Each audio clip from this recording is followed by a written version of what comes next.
What is up? Good morning, everybody. Welcome to episode 4 of Want Some Scream with Your Coffee. What it do, YouTube? Hope everybody's having an awesome morning today. Let me know if that background music is okay. Hopefully, that's a good level of volume. I can bring it down or bring it up. Today we're gonna actually have a special guest come in today. He'll probably pop in here around 11 o'clock. You probably know him from other streams and from his YouTube channel as well. I have it in the link in the description. I shot him 6 times. He's gonna join me. So be looking for that. Just gonna wait for some people to trickle in here, and we're gonna get ready today. How is everybody doing? I want to hear how your morning's going, and what are you most excited about? Are you excited about this Jason Blum wanting to obtain the rights to A Nightmare on Elm Street? I mean, right now it's just all in his head. It's all just something that he wants, but it sounds like something he's probably going to pursue. He feels like that he can get Robert Englund back as Freddy, even though that Robert Englund's gone on record several times saying that he doesn't really want to don that makeup. So yeah, we'll see. Money talks, right? So yeah, we'll talk a little bit about that, a little bit of Halloween news, and Kyle Brandon, what's up? Stationeers, baby. Hell yeah. Y'all like that name? I was gonna do a poll sometime soon once we get regular on streams and stuff and get this going, but y'all give me some ideas for names. What do you want me to call you? It's kind of like, that's what we should that's what some kids would want, like, oh, wait till I'm at a certain age and then let me tell you what I want to be named. So I'm giving y'all that. So yeah, y'all want to be called the Stationeers. I'm actually working on some merch also with my logo, especially this one right here, with 4 West on it and with my logo on the back. So be looking out for that. It'd be sometime in the near future. I'm in the process of moving and everything, so yeah, just bear with me. Here, I'll show you my background real quick. Show you what the destination station looks like now. It's taken down. If you haven't been a part of other streams and seen it, so here, it looks like shit. So yeah, excuse me. So yeah, just bear with me. I will get the destination station up and running again, but I'm kind of digging the virtual background. I just got to give me a green screen and we'll be rocking and rolling, right? So yeah, guys.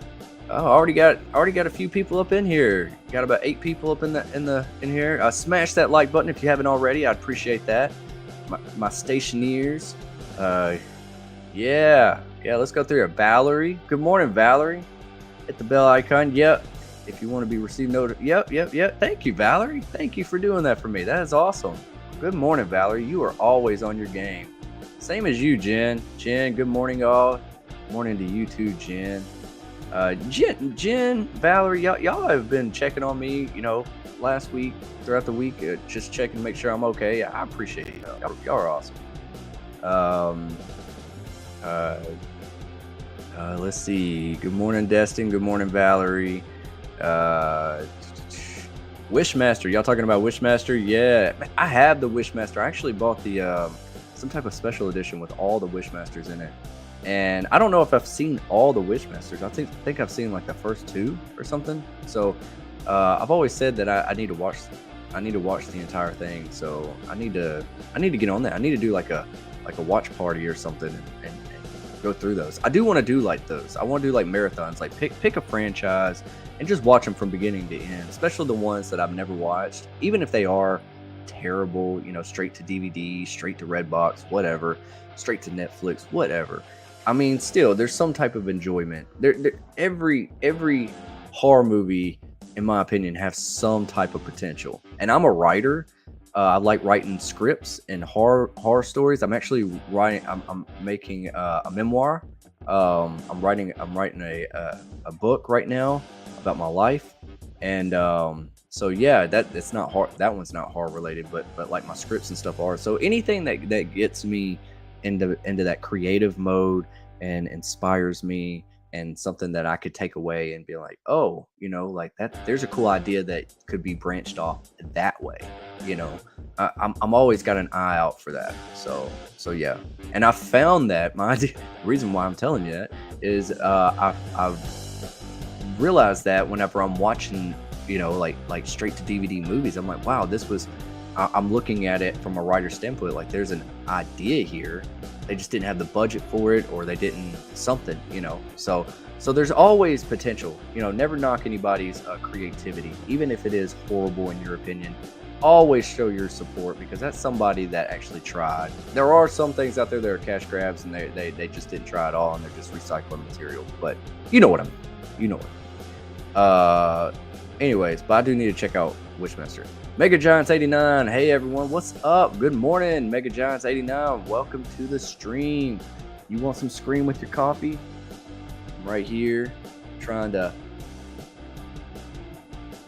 get the wheels turning, get the day going. So yeah, welcome, brother. Jen Warder, please remember to like, share, and subscribe. Yes, Jen, thank you for that. Thank you, everybody. Don't forget to do that. If you want all things Scream, you want some Scream with your coffee, all things Scream, Halloween, and everything in between. And Nightmare on Elm Street is man, I hope this isn't one of those moments to where we just listen, we hear rumblings about a Nightmare on Elm Street, but nothing ever happens. Like, I hate that, because like we've heard it before. It's not tied up in a bunch of legal mess like Friday the 13th or anything. They could actually do something with this property, but they're hesitant because of what happened with A Nightmare on Elm Street, the remake. They know that they got to get Robert Englund back in some way, and if Blumhouse thinks he can do it, then do it. Let's do it, because Robert Englund is 75. Okay, 75 years old. He ain't got much more time to be able to put on all that makeup, and money talks. So give him some royalties off the movie, something. Let's see here. Who else is in the house? Destination Station, Sleepaway Camp. Yeah. Hey, were you in that stream? I watched it with in the Guilty Pleasure Movie Club that a bunch of us are in. Craven, Jack, Bearded Entertainment, the Carbonite Jedi. Who else is there? Night Watch from Night Watch Zone. I think Killjoy Jake's in there as well. Carrie Crave Cinema, my sister from another mister. I did watch Sleepaway Camp for like the first time. There's actually a clip of me seeing the ending for the very first time. It was very humorous for a lot of people. But definitely a fun watch. Definitely, because whenever I grew up, I only seen the second one, Sleepaway Camp 2, for some reason. I think that whenever I was like walking through like a Blockbuster or something, and there was the cover intrigued me, because it was the girl with the backpack, and she had like Freddy's glove, Jason's mask, a machete, all that kind of stuff. That's what intrigued me to get it, because of all those things. But none of those things were in there. But I still watched it, but Sleepaway Camp 1 is a little different. So anyways, yeah. Let me know if you saw that. Let me know if you saw my reaction to a Sleepaway Camp.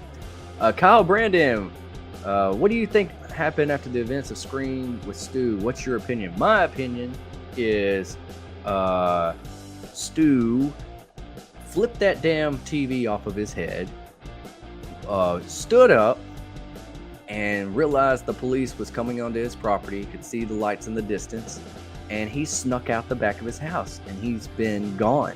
I think he's been gone all this time, or maybe he did get caught like Michael Myers down the street somewhere or whatever, and or he's been there the whole time. What if he's in the attic? What if he was related to Amber Freeman and he's been in the attic like Billy from Black Christmas this entire time, and he's just waiting for his time to shine? Because if you remember in the first Scream movie, whenever Neve Campbell was running through the attic, there was moments of like hanging dolls that she was knocking away from her when she was running towards that window, and that was supposed to be a giveaway that like, hey, Stu might be crazy because there's like some crazy shit right here, but nobody really caught on to it. But after later on they spoke about it. Maybe he's just up there chilling. Maybe it's a full blown bedroom now. Some people do that with their attics. But yeah, I do think Stu's alive, Kyle. I think he survived, and I think that he needs to come back in some way, shape, or form in the future. A lot of fans want that more now than ever, I think. So yeah, and even Matthew Lillard wants to come back, but that's what I think. I don't think he's dead. He had a lot of energy whenever he attacked Sydney, even though he was like saying he was dying, he's feeling woozy and all that kind of stuff. When he attacked Sydney, he had full blown energy. He had an adrenaline rush or something, and then I think he braced the impact of the TV falling on his head. It wasn't very high.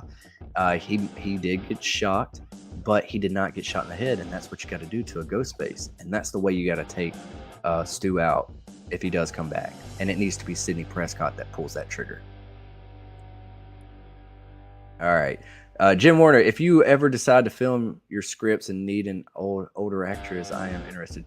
Oh, I appreciate that, Jen. Yeah. You know how hard it is to get help on projects and stuff, and you know how hard it is. Like somebody will say they'll help you, and then they'll back out the night before, or the day of, or in the middle of a project. It happens all the time to creators and stuff. But it's okay. It's all right.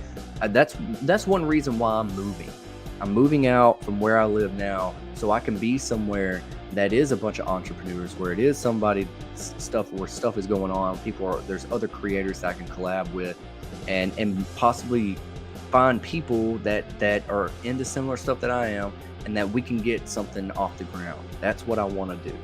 And I just turned 36 this year, and the advice that Robert Englund gave me at Texas Frightmare, sitting there giving me like this dad advice, like it really spoke to me. It awoken something. It sparked that life back into me and said, you have to do something. You got to do it now. Like it was so awesome, and I'll never forget it. And I really did. I was already making the transition and taking a risk, selling my house, moving, and all this, and it's scary. It really is. It's scary moving out of state, away from family, away from friends, which I have some friends where I'm moving. So that's what's helped it a little bit, is that I know some people there, but I got to be around that energy. I got to be around those people that can help me. But thank you, Jen. Thank you so much. I really appreciate that, and I will definitely keep you in mind.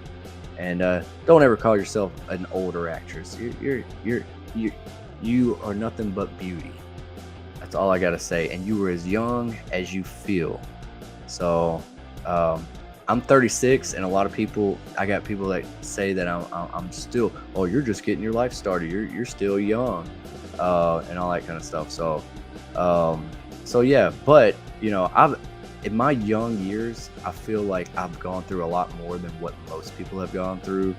And I'm not getting all into that, but it makes you mature. It makes you appreciate things more. It makes you look at it. You have a different perspective on life. You have a different perspective on your dreams and all that stuff. So yeah, thank you, Jen. Jen, you are amazing in every way. Where was I? Watch with us tonight on Craven's channel. Oh, okay. So what is it's y'all watching Wishmaster on Craven's channel tonight? Okay. I'll reach out to him in a little bit. I think I remember y'all talking about that, but yeah, definitely. I might watch it with y'all. That sounds like a good night. If I'm not streaming tonight, I've been streaming 10 p.m. Central Standard Time. Also, so yeah, it's called Night Screams. And we just kick back and we just talk. We just talk about some horror movies. I just want to do more live streams with y'all. This is therapeutic, and I hope it's therapeutic to y'all too, because we are a great community. Kyle Brandon. Oh, we just went. Why did this jump on me? This happens all the time. Morning, everyone. Good morning to you, horror. What does that say? Torin? I can't really see, but yeah, good morning to you. Thank you for being here. Like I said, smash that like button if you're just new here, if you just got here. I'd really appreciate it. Helps this stream get noticed, this channel get noticed. And also, if you're just coming in, I don't know if you heard me at the beginning, but we are going to have a special guest. He's going to come in probably around the 11 o'clock mark. I shot him 6 times. I've done streams with him before over on Craven's channel. So yeah, be looking out for that. He has a channel himself. The link is in the description. So check it out. Check it out. So yeah, good morning. Kyle Brandon, want some stew with your cold brew? Hell yeah. Hell yeah. I like that. I like that. I like the way you think, Kyle. This is turning into cold brew. It's not that hot anymore. A nitro cold brew. That sounds so good right now. With a little bit of vanilla sweet cream. Yeah. I haven't been to Starbucks in a minute. I used to be a Starbucks bitch. I'm not gonna lie. Like, I was like, I got addicted. Like, I got addicted. But I don't know. I was like, man, I'm tired of spending $5-10 for a cup of coffee. J-Man's in the house. Good morning, J-Man. How are you doing today? I'm doing well. I am doing well. How are you doing? Thank you for being here, brother. That's awesome. I'm glad you're here. Also, we got somebody knocking at the door a little early. So yeah, let's welcome. Let's see. Should I let him in? Knock knock. Who's there? Here we go. What is up? What's up, buddy? How you doing today? Doing well, buddy. Doing well. How you doing today? Not too bad, man. Not too bad. Just came back from the meeting I had to take care of, and everything is good. So blessed to be here, man. Thank you for having me on. Of course, man. Of course. I'm glad you decided to come on. Yeah, it's a good surprise that you came a little bit early. So yeah, absolutely. Yeah, we're just getting some people trickling in here and stuff. We're just getting started, just kind of acknowledging everybody in the chat. And everybody, if you're not subscribed to I Shot Him 6 Times, now is the time to do so. He has some amazing content, Halloween content. His link to his channel is in the description below. So it's a very easy click. So just go do it. Just go do it. Appreciate that, buddy. Appreciate that. Yeah, man. Yeah. How's your morning going, man? It's not going bad, man. It's not going bad at all. Like I said, I couldn't ask for a better morning. Everything went smooth at the meeting, and I'm ready to, bust it up with you and talk some horror, man. Yeah. So the meeting went out early, huh? Yeah. That's how it is usually, man. Like usually whenever I'm having meetings and stuff, like, okay, so we'll talk on this for a second, but like my experience is I worked in administration for college, and I worked overnight though, and so but all my meetings were during the day, and I had to be on campus for it. So I'm like working overnight, then I'm going to an hour-long meeting that might only last 30 minutes, might let out early, and it's just breaking up my sleep. And it was just like, they don't right. No, I'm just like, this never does. I'm like, this could have been an email, this could have been a Zoom meeting, something, but they don't care, No, they don't. As long as you're there to fit their needs, it's all that matters. That's it, man. That's all it is. That's all that matters. Yep. Yeah, that's all it is, man. Let's keep going through the chat real quick. Kyle Brandon is asking, remember, if they do a requel to A Nightmare on Elm Street, then Nancy never dies, she can come back. Exactly. I got a video coming up in a little bit, Kyle, about my idea of a requel of A Nightmare on Elm Street requel, because I do want Robert Englund to come back. I'll touch on this and then I'll let you. I shot him 6 times. I do want a requel. I think A Nightmare on Elm Street being underneath the Blumhouse banner is okay in my opinion, as long as they don't throw too much political stuff into it, and they keep it focusing on the story.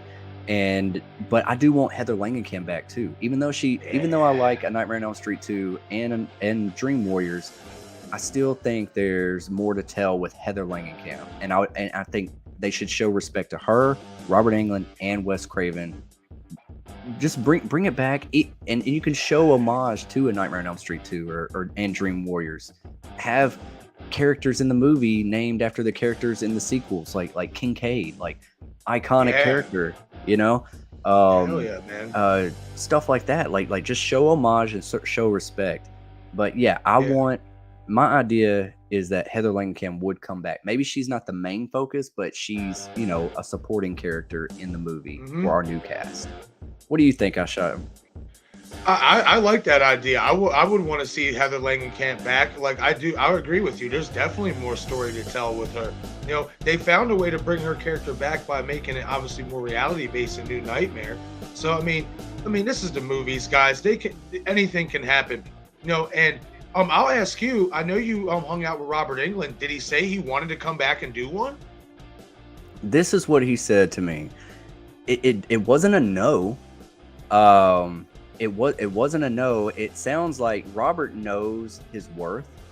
Hmm. Because he kept saying, he's like, oh well, if somebody wants me to do that, they're gonna have to. He was like, they got to come up with money, you know, all that kind of stuff. And he goes, and what's it gonna be called? Freddy versus Viagra?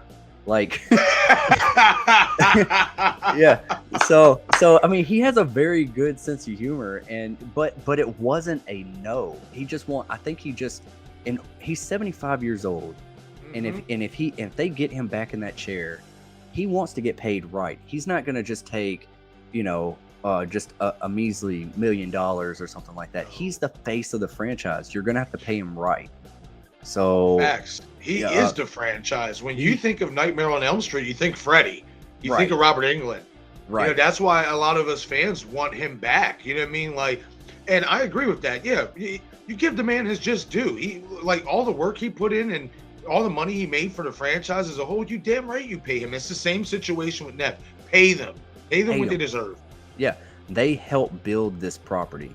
Pay him. Yes. And you know, looking at it in one way is that they are the property almost. I mean, Ghostface, Yeah. yeah, but Nev Campbell deserves her respect. But Robert Hmm. Englund having to sit in that chair for hours on end, and he has to bring this character to life, like, and at his age, Yeah.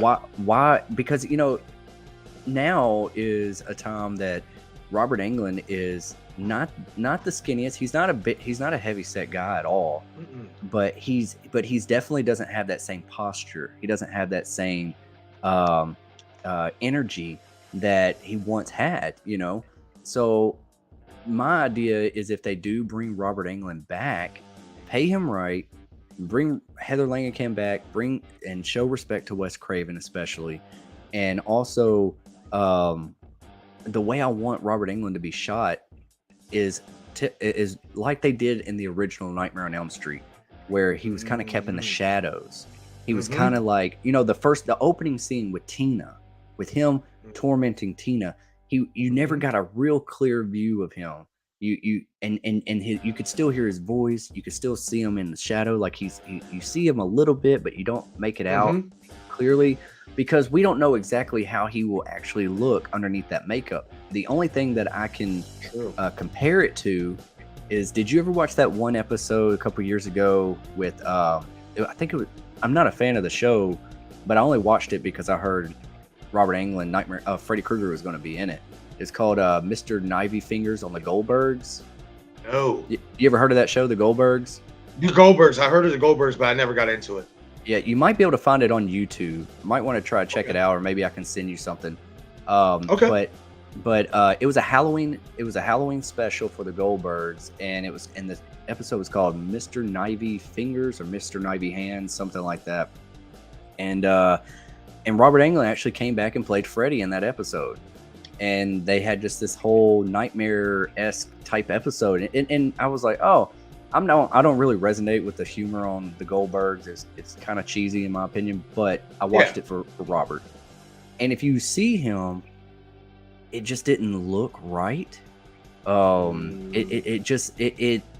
It looked like he was just kind of like more square built a little bit. Okay. Not that Freddy that we know, that you know, that posture, you know, kind of like, Yeah, that not, lean. He's that lean posture. Yeah. yeah, that lean posture, and you know, it could also be blamed on the makeup effects of the show too. You know, who knows who's making his makeup on that show? Right. So there's a lot of things, but But if that's my concern, is how is he going to look in the makeup today?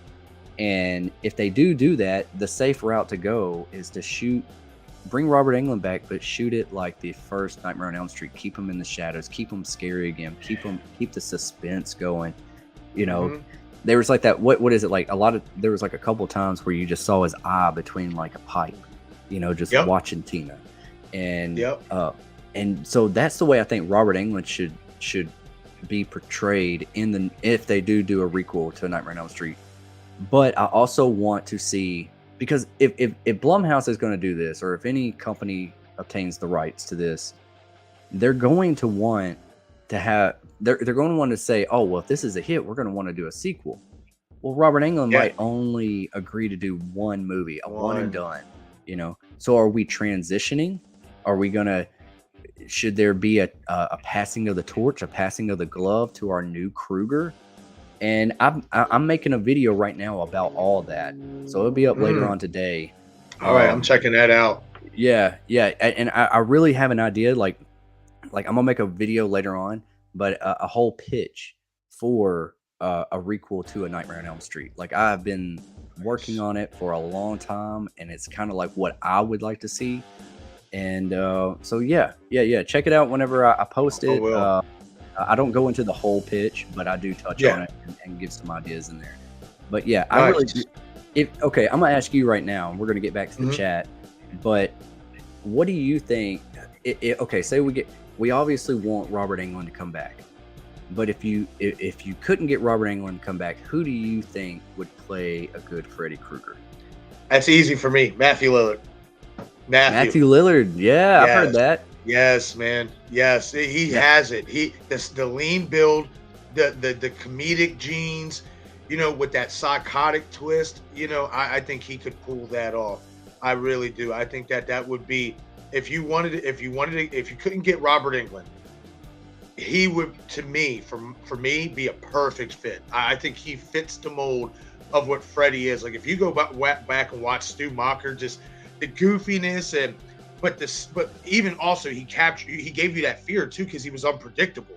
I mean, and that's what I think we loved about Freddy. Yes, he made us laugh, but especially in the original, he was unpredictable. And you made a really good point with how they kept him in the shadows. That was that unpredictability, because you didn't really know who he was at that point or what he was. You know what I mean? So, and for me, it would be Matthew Lillard, man. Oh man, I would love to see that.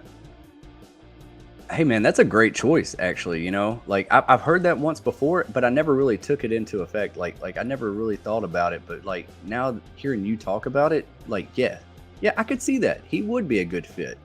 I mean, honestly, and you know, my pick. I've always thought this. I don't know if you ever heard me say it before on any of my stuff or any of the live streams, but my main pick. If they couldn't get Robert back, or if we're transitioning to a new Krueger or passing the glove of some sort, is Walton Goggins. I don't know. Walton, look him up real quick. You've probably seen him on a bunch of stuff, but if you ever seen the HBO show Vice Principals with Danny McBride and he worked with David. Yeah. Like, and he's also in Django. He has some new show on CBS, I think. I can't remember the name of it, but he's like a single dad. But he's played villains. Yeah. He's played villains, and he's also funny as hell. And I've seen him in stuff. Yeah. I've seen him in stuff before. I see why you would want him to play Freddy. He's good. Yeah. and he has that look. Yeah, he's also got that lean too, like you know how like Robert Englund, his idea for Freddy Krueger when he was portraying him was that he used the glove like a gun, like a gun holster, like it would lean him, like he did that Western like lean with the gun, He did. and it Walton Goggins has played a bunch of, you know, cowboys or sheriffs or whatever in TV shows and movies. And just watching the way he walks and his swagger about it, like I'm like, dude, like this dude would kill it as Freddy. Like he would be awesome. I just think he would be awesome in the makeup too, just his look. Like, Yeah, I would say just the way he looks, I can see why you went with that pick because he just has that look like he could play a Freddy Krueger. He does. yeah. Like, there's this one picture. It was like the second image I saw on Google, and he kind of, I don't know if he was doing it for the camera, but it kind of like he went cross-eyed for a second. Oh, And really? I don't know, that just stood out to me. I'm like, man, yeah, I can see why you like him or whatever. I'm gonna definitely look up more of his work because I do remember seeing a couple episodes of him with Vice Principals, but I'm gonna look up more of his work just so I can have an even better feel. You know what I mean? And see if I can even come to that conclusion. Like if he would be like a solid Freddy pick.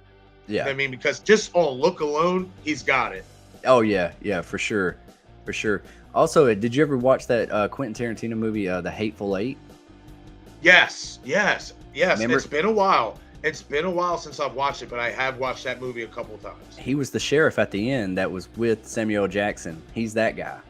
He, Okay. the one that was kind of. Okay. I mean, it's you know, they're I'll just have like, to watch it again, but it's kind of slowly jogging back a little bit, but I'll have to watch that again. yeah, yeah. He honestly, I think that he was really good in that movie. He had some really good comedy chops. I thought it was awesome. But yeah, Walton Goggins. And my second pick, if I had to pick a second, I think I would go with Sam Rockwell. I think Sam Rockwell was always great. Ooh. In the Green Mile. He's also an Oscar winner. Hey, calm down. Calm down. It's okay. I got dogs too, man. They yap so much. But I do want Nancy back. I want Heather Langenkamp also. I talked to her recently. I'm actually trying to get her on the show for an interview as well. But she is such a sweet lady. She is such a sweet soul. Like, and she's very approachable. I'll say that because it's like she's just full of joy, like in her face. Like when you talk to her, she's just happy. And that's what's up, man. Yeah, I would definitely be in the chat box for that if you get Heather Langenkamp to come on, man. Oh yeah, for sure. I think she's underrated in my opinion. I don't think she gets enough credit. She really is. She really is because honestly, I mean, Wes Craven knew how to create these iconic badass, final girls. Like, Mm-hmm. I mean, they're just the best. They're fighters. They're not victims. I mean, they are victims, but yeah, but they have some fight to them. Like they have. After showing some like weakness or whatnot, like they won't be able to. Hey, calm down. Good God, I'm trying to talk here, dogs. But after like showing initially like they might not be able to do it or whatever, like they might not be able to deal with the circumstances that's going on or whatever. In the end, they always pull through and they really like put in work. Like it's not like they just fend off the kill or whatever. They shoot, punch, stab, kick. They do everything. Set traps. You set traps. Yeah, exactly. Yeah. Nancy, she went full Home Alone. Yeah, she did. She did, man. She did. Yeah, I definitely think she is really underrated. I would love to see her back in a requel myself. Even if she's not like full time and she's not the main focus, you bring her in as kind of like what they did for part 3, kind of like that, that counselor that, helping, whoever's now a victim of Freddy out. I would like to see that, man. I would love to see her back in Nightmare on Elm Street. Yeah. Or even like a teacher of the new students or something like that, Oh, like, that would be interesting. Like I always thought about like this scene, like if I ever did like a requel of a Nightmare on Elm Street, I always thought that like how like in Nightmare on Elm Street 2, have you seen that one? Nightmare on Elm Street 2 with Jesse? You know how he finds that diary of Nancy's and he starts realizing like this is who I've been having nightmares about. Mm-hmm. Well, in a requel, we could actually show homage to that and maybe like, that the town's, the parents of the town are like, oh, what we did worked. Nobody remembers Freddy anymore. He's no longer a threat. But the new owners in the Nancy's house, like the kid finds this diary and that's what awakens Freddy in him. And that's why he's starting to have dreams about him. And then maybe somehow he reads this diary in front of like his friends or an audience or something like that of what he found. And that awakens it in them as well. And maybe maybe he's reading it in front of the class. Like he gets called up to the front of the class and he's reading it. And Nancy is the teacher and she's starting to realize, where did you get that? Yo, And then that's badass. And that's how she gets involved in everything. Dude, I'm telling you, man, I've been thinking about this prequel idea for a long, long time. And That's I'm badass, man. And so yeah, something like that, man. Like you can show little homages to the other movies. I mean, Halloween did it. You know, Yeah. they showed respect to other stuff. They got to do something with don't leave out Wes Craven. Do the same thing that they did with the new Scream movie. Show some respect to Wes Craven. He deserves it. That's his baby. Absolutely. Like even if they do what I think what didn't a Scream TV series do this as well? They when Wes died, they left some of the credits in his name so his family can collect the money. Yeah, I guess, and stuff like that. Yeah, even if you do something like that, you know what I mean? That would be a nice little tribute. Well, like whatever new Nightmare on Elm Street movie comes out, you leave Wes Craven in the credits or whatever, so his family could can continue to collect royalties off his legacy. You know, because that's the least you can do. You know what I mean? Because this guy he built a legacy that will live on forever, especially in the minds of horror fans. So you got to do that name justice, in my opinion. Yeah. I mean, he's like the rock star of horror, especially, for the main slashers and everything. Like these guys are Freddy, Jason, Michael Myers, and I even say Scream, even though, this, you could also say that like Ghostface is almost like a wannabe, but it's still, I still look at him as this iconic character, and I still think he deserves his spot, Same thing with Chucky as well. Oh, hell yeah. But and really, one thing to touch on about the whole diary thing that I just thought of, how that could work too, is remember in Freddy versus Jason, Freddy used Jason to bring fear back and people to remember him, because remember, everybody forgot about Freddy. Well, by bringing that diary up and talking about it in front of a group full of people, now Freddy's being remembered again. He's not being forgotten, which gives him his power to come back. Exactly. I think that would work really, really well. Yeah, I do too. That's what I was thinking as well. I was about to touch on something. I can't remember now. It'll come back to me.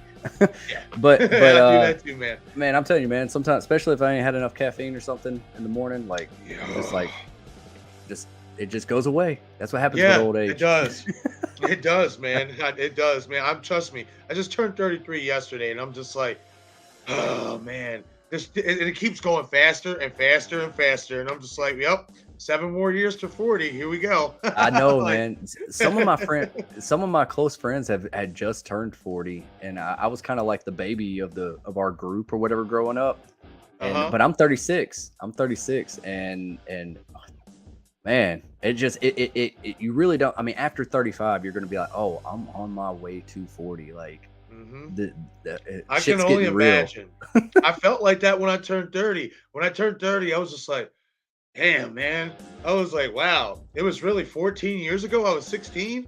Wow. Yeah. I know, man. I mean, it's crazy.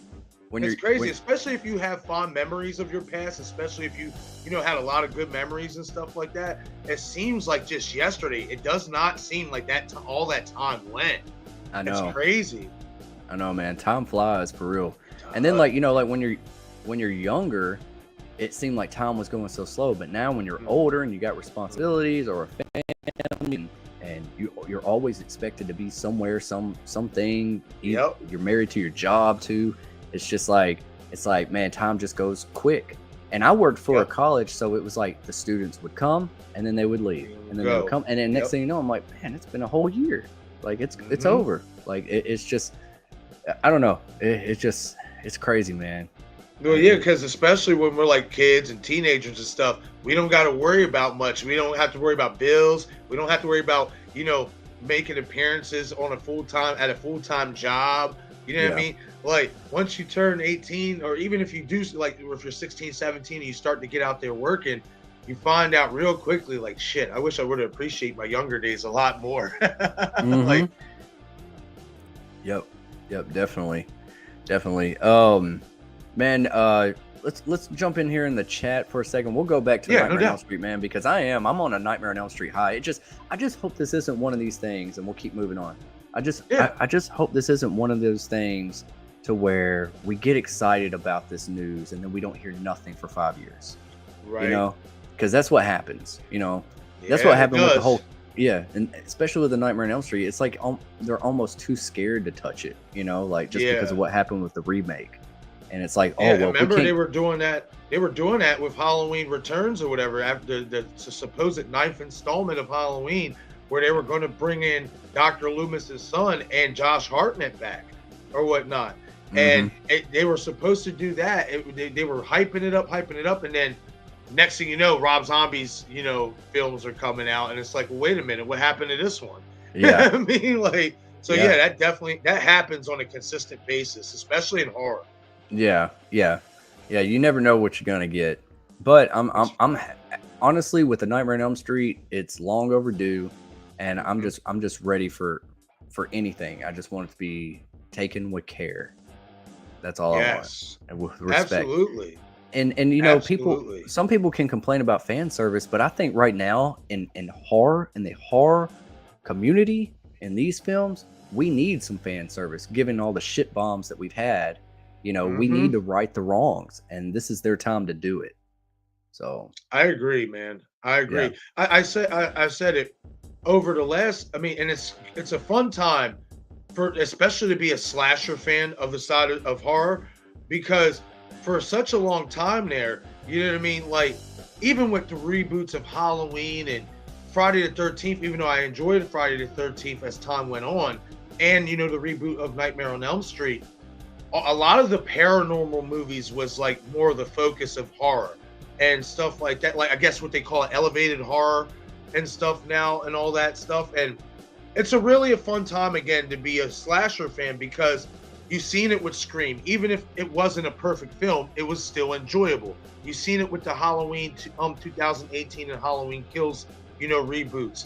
Even if you didn't 100% like those movies, you still enjoyed them to the point where it's like, I want to see Freddy again. I want to see Jason again. Even the Chucky TV series, which I am pumped for season 2 of that. I thought they did such a miraculous job with the TV show because they did not water Chucky down. yeah, I mean, I think it's just a really fun time to be a slasher fan, man. And yes, we do need some fan service, man. For, like you said, for all the shit that we've gotten, you know what I yeah, mean? Like, we need some fan service. We need some nostalgia. I always said this: if you can fit the old characters in with the new characters and then find a way to transition off and pass the torch in a correct way, why not? yeah, You know what I yeah. mean? Why Like, not? Why not? Did you ever watch the new Candyman that Nia yeah, DaCosta directed? A lot of inspiration on that. Whenever I was watching that, I was like, man, this is kind of like they could take some things from this and make a Nightmare on Elm Street. They could mm-hmm. passing of the torch type movie, which I wanted Tony Todd more in the movie than what we Yeah, got. But similar fashion with Robert Englund, a little bit with the passing of the torch type thing, like yeah, maybe Freddy Krueger has a long lost son that was taken away at a young age, just like his daughter, and he doesn't even, and this character that we've been following, don't even know that he's a Krueger. He doesn't even know that he's a Krueger. So we discover it together, and when the parents find out about it, and these killings have been happening to these kids on Elm Street, they automatically assume like, oh, he's a Krueger, it's him, because we already laid Fred Krueger to rest. So mm-hmm. then the lynch mob comes after him, they take him out, they burn him just like his dad, and that's how we have like this transition of Freddy passing it to our new Krueger. Mm-hmm. I don't know if his Yeah, name would still be Freddy, but we got to keep that Krueger name. now, how would you feel? How would you feel, right, if they were to pass the torch, but go completely different and retcon the whole story with his daughter, and they do that with her? You know what I mean? Because I always said, the one with his daughter, which was Freddy's Dead. When I watched that movie, I was like, man, I enjoyed it. I actually enjoyed it. But there's things that you could have took with that character and built a whole different, deeper story around that. Right. You know what I mean? And I think if you could do a requel, if you're going to do that, I like that idea. You know what I mean? Why not? Especially if that's his family member, if that's his, his child, if whether it's a boy or a girl. But how, Mhm. especially if it is a girl, because nobody would really expect that. Yeah. That could be a really cool way of getting different. Yeah, yeah. I mean, it would definitely take it different. It could be a girl or a boy, Mhm. or it could be both. There might be a Oh, sibling dynamic there that they could play on for the sequels or something. One goes bad and the other one is trying to stop it. Something. right? It's Um, interesting you said that because me and Bob, we were talking about how that could happen in Chucky season 2 to where we get Glenn and Glenda to show up. I yeah, mean, that dynamic and stuff. So that could work in Nightmare on Elm Street as well. yeah, yeah. I think so. I think there's a lot of room there. I just hope that they don't. I hope that Blumhouse takes it with respect, and this first one needs to be um, more Robert Englund, and maybe Mhm. the climax is where we transition to our new Freddy, and then Mhm. the credits roll leading into the next movie. That's what I want to see. I can get down with that, man. Yeah, Especially because like you pointed out, Robert's 75 years old. If he were to come back, they got to pay him big money, but they're not. I don't see him wanting to do two of them. yeah, yeah. I don't see him wanting to do two, and then also like Blumhouse's idea was that he got what's her name for The Exorcist. She's 87, I think. Ellen She's Barristan. Barristan. Yeah, that's it. He Yeah. said, "Well, I got her back, but that's not the Freddy Krueger character. We're talking Right. about hours of makeup and then acting your roles and hours of taking it off or whatever it takes. Maybe it's just Yep. ripping it all off, but it's not as easy as just walking on set, saying some lines and doing a scene. It, Right. it's a lot of it's a lot, and say there's something happens to the costume, you got to sit back in the chair and we got to start from scratch or something.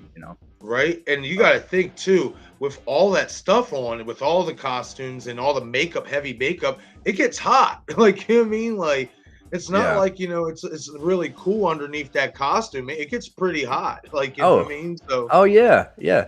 And being his age and everything, man. I mean, we don't know all his health issues or anything. We don't know anything, and maybe that's what he's keeping true. into consideration. Like, no, my Hmm. health is most important. Um, Absolutely. Jen Warner has said we were talking about possible replacements for Robert Englund, and I think Andrew how you spell it? Divoff? Devolve. Divoff, Devolve. who play Yep. Wishmaster would be great. Yeah, yeah. You did send me something like that, Jen. Yeah, and I never thought about it, but yeah, he would be. I think I could see that. I could see him playing Yeah. playing a Freddy Krueger. That's a good Um, choice too. yeah, yeah, that is a good choice. I think Jen was telling me that Craven's going to be watching Wishmaster Hmm. Master tonight. Yeah, yeah. I bought like the whole collection of Wishmaster. I think I've only seen like the first two. Isn't there like four? I think there's Something, four. yeah, it is like four. I stopped watching after the second one. Yeah, Well, I watched parts of the third one, and when I seen it wasn't the same, it wasn't Andrew Devolf, and they yeah, changed his voice. I was just like, yeah, yeah. you know what I mean? Yep, yep. So yeah, I might actually do like a watch party or something because that's what I've been wanting to do on my channel is like pick a franchise and let's go through all the good ones and the bad ones and let's just watch it all the way in because there's a lot of sequels that I just didn't give a chance because it was straight to DVD. A different character was playing Right, it, wasn't following a right. different, but it's a good time to push through those at least for the channel and just to know. I mean, the way I look at it is that there's potential in everything, even if it is a Oh hell shit yeah. bomb. Like there, that somebody created this. We need to show our respect to it. I mean, that's the way I look at it. Right. In some way, Some of those straight to DVD horror flicks, in all honesty, sometimes come out better than the ones in the theaters because they don't have really anything to lose. They're not working with a big budget. They're not expecting much of anything, so it's a little bit more freedom. yeah, You know what I mean? They don't have the studios really climbing down their neck because the studios aren't expecting to make much money. You know what I mean? hmm It's going straight to DVD. So some of those movies do come out pretty banging. yeah. So like tomorrow, me and Bob are going to go live, and it's going to be my first time watching Hatchet with Kane Hodder. Never saw it. Why? Because it Oh, went straight. Because I never gave it a chance because it went straight to DVD, and I'm like, you know, and stuff like that. So I'm going to give it a chance, and we're going to see what's up because I hear good things about it. yeah. Actually, um, the first Hatchet movie had a limited release in theaters. Oh, I didn't know that. I actually watched it in theaters near me, and I was surprised that it was in theaters. I mean, Robert Englund's in it also. Kane Hodder's in it. Tony That's right. Todd's He in did it. say that. He did Yeah, say that. He said has all some of them horror are in it. legends in it. It doesn't take itself too seriously. It's fun. It's not very bad. Robert Englund thinks highly of Adam Green, who made Hatchet. He thinks he was the real deal to bring back old school American horror. Nice. And it just didn't really pan out for Adam. But yeah, check it out, man. I'd like to see what you think about that. Yeah, I definitely am. I remember Hatchet and Hatchet 3 were my favorite. Hatchet 3 Gotcha. because they bring in Danielle Harris in the later sequels, and then you got Oh. Derek Mears in it. Okay. And then you got what's his name, Gillian from the Gremlins movie. The guy, I know who you're talking about. I just can't figure out the rest of his name. yeah, I remember Hatchet 2 was and then Hatchet 3, I was like, oh, that was actually kind of fun. Like it was kind of, Nice. it was like, it was really cool. Just check it out. Let me know what you think. You'll like it. am. It's fun for what it Nice. is, but no, you're going into a comedy horror splatter. Oh, that's fine with me. I don't mind those at all. I Yeah. enjoy those.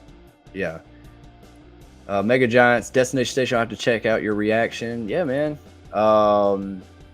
Destination Station, who would you say is the most underrated character in Scream franchise history? Underrated character.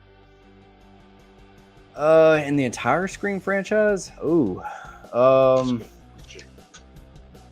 I don't think Randy is an underrated character, but I think he's underutilized. I would say, I would say Tatum. I think she's very underrated. I think she's kind of forgotten, and she was a big staple of that first movie. And I don't think that they showed enough recognition to her character throughout the movie. I mean, they did slightly in this new film with Dewey having the little box that says Tatum on it and stuff. Like that was like really the first time that like anybody's really done anything. But like Tatum, when you think about Scream, she's a very memorable character, and I think she is. I think she was really underrated. But yeah, She had one of the best lines of the whole franchise, in my opinion, when she was like, "I'll send you a copy." Bam, bitch went down. yeah, Send you a copy. Bam, bitch, Sid, super bitch. You're so cool. Like that's one of the most enjoyable lines of the entire franchise. yeah, And just the way she was, especially against Gail, how she was so protective against Cindy. Like she was basically virtually Cindy's little sister in so many, or basically like big sister in so many ways. oh yeah, I mean, yeah. like She was a very real underrated friend. character. Yeah, Yeah. very underrated character. You know, you can definitely make that case that she's the most underrated of the entire franchise.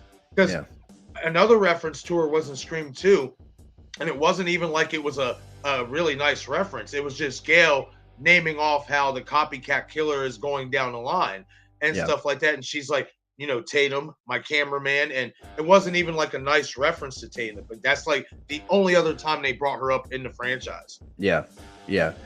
And Joel is underrated. I'd have to say that. Yeah. I want more of Joel.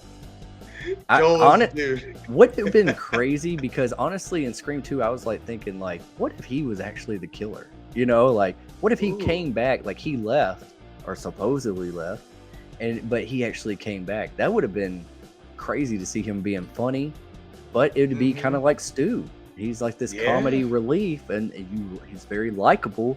Then he comes back sadistic, you know, like. Yeah, that would have been nice for his character. Yeah, that would have been a nice homage to Stu for sure. Yeah, You know what I mean, that would have been definitely nice. Yeah, because he's funny. I like Dwayne Martin. He's good. yeah. He's always been good, but I knew it was going to be either Mickey or Joel because of the whenever you see the camera footage with Dewey and Gail, I always remember Mickey with that camera, and then I knew the camera guy, and I was like, okay, it's one or the two. It's got to be one or the two. So, Yep. but I think it would have surprised audiences even more. Even though how much I love Timothy Olyphant, Mickey killed it. You know, Timothy Olyphant killed it. But if it was Joel, that would have shocked everybody, I think. That really would have. Yeah. That really would have too.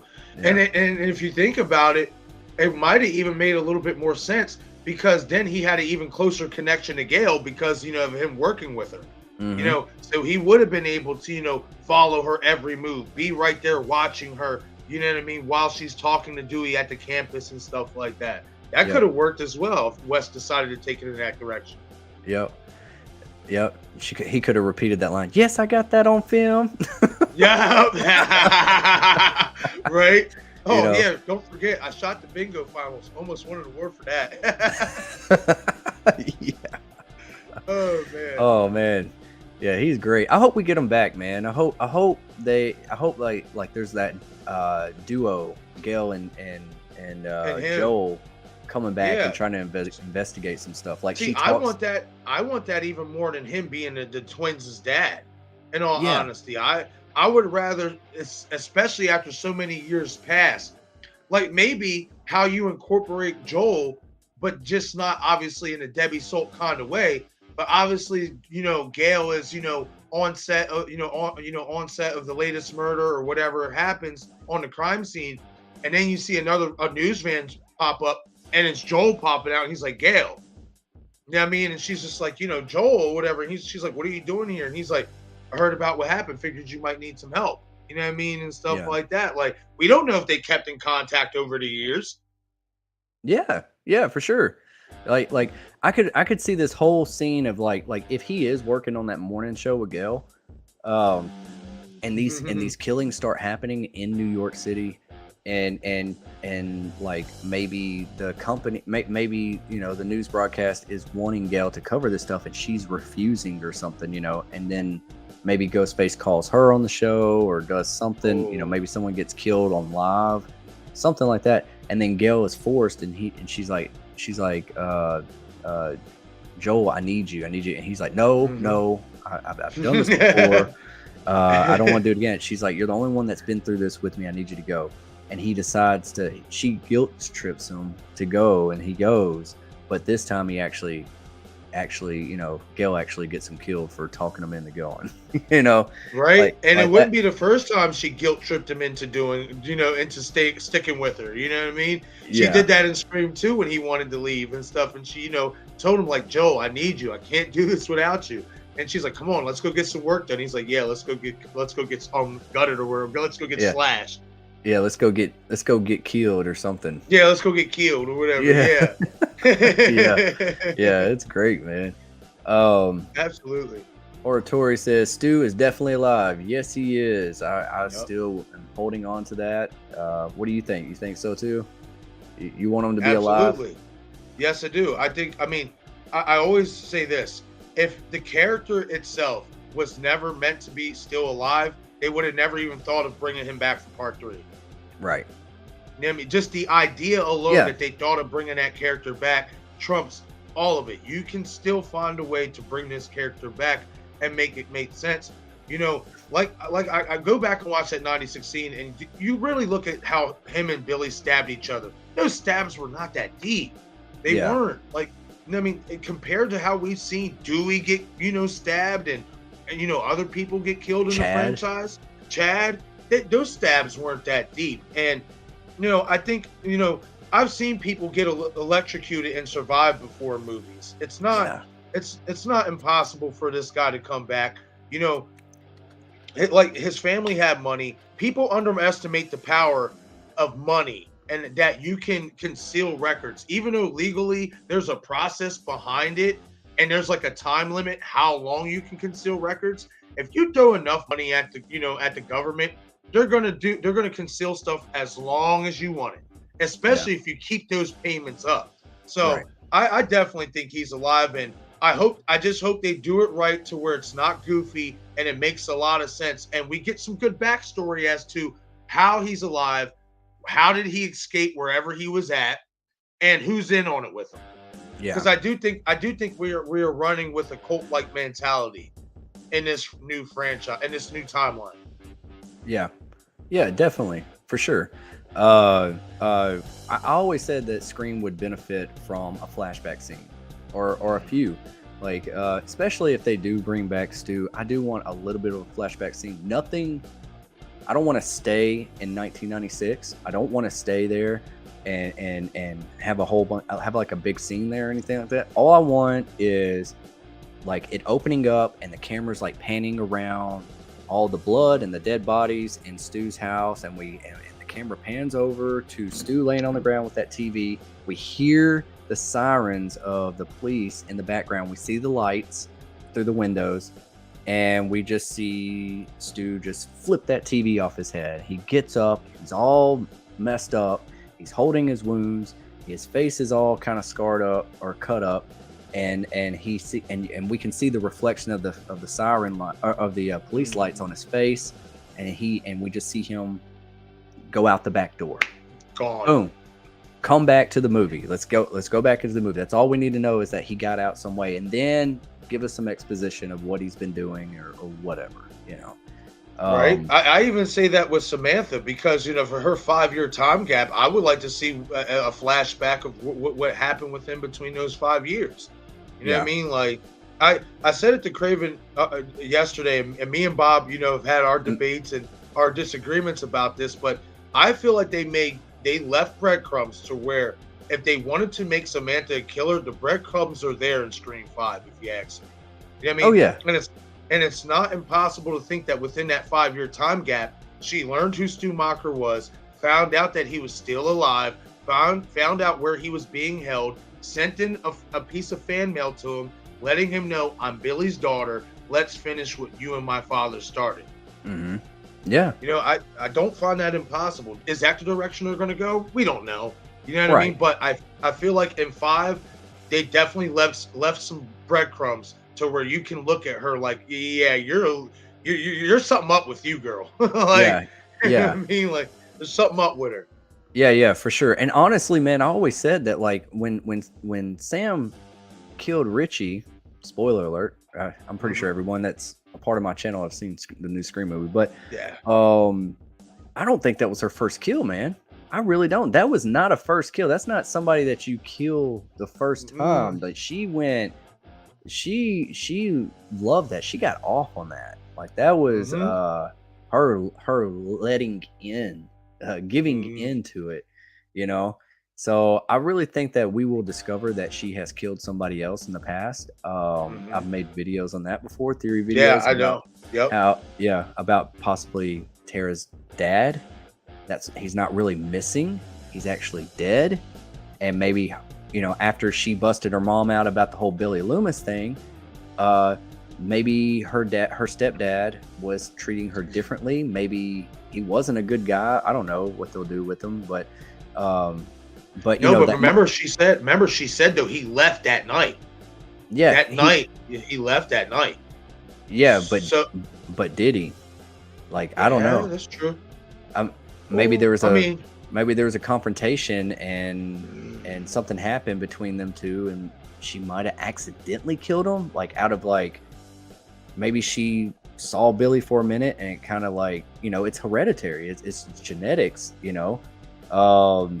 So and I kept thinking about that moment with Sam and Tara talking about I left to protect you, and she said, protect me from what? From you? Sam knows that she's unpredictable. She knows that she's a loose cannon a little bit, man.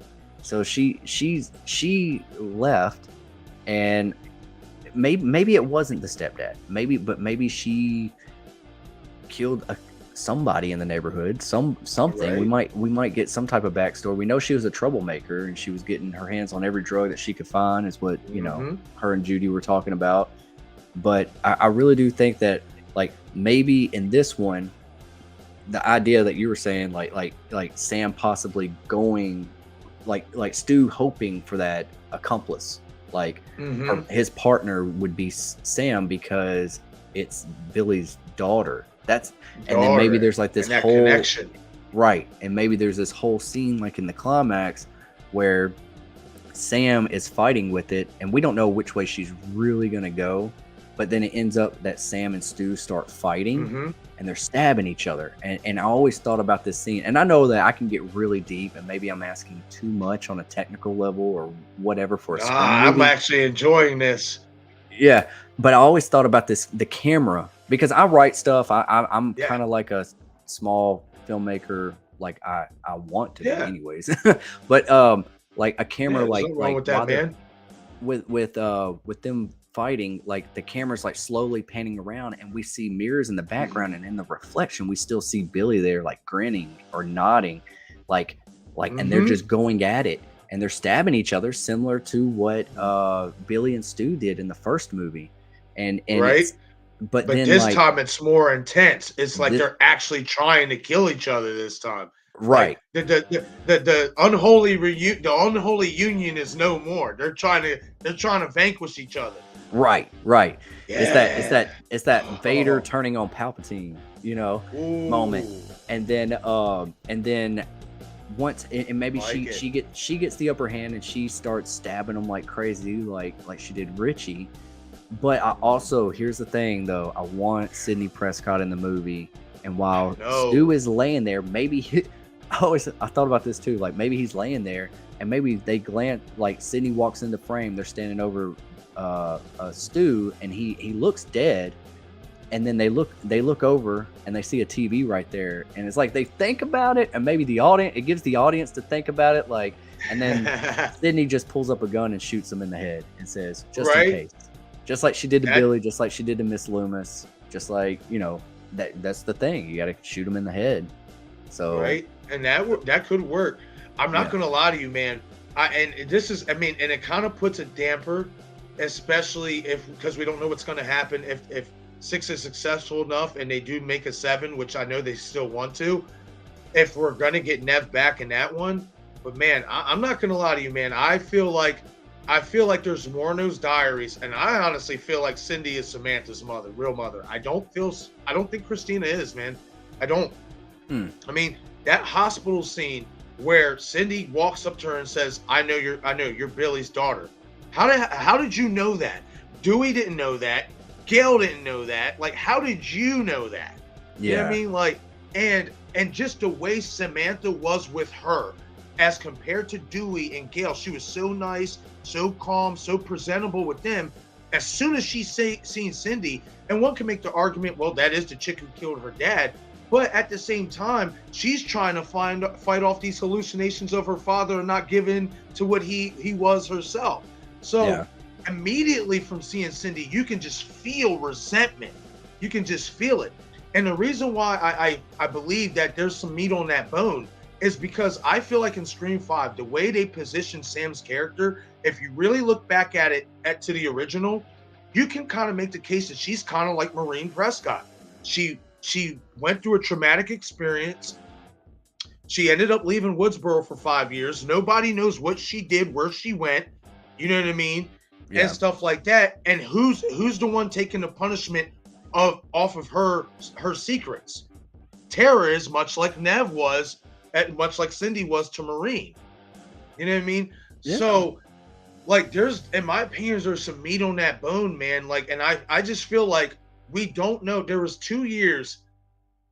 2 year time gap between Scream 96 and Scream 2. Cindy, if she had gotten pregnant to Billy, easily could have made that decision, much like Maureen, that I don't want to keep this child based on, the fact of how I had this child, and I'm going to give it up for adoption.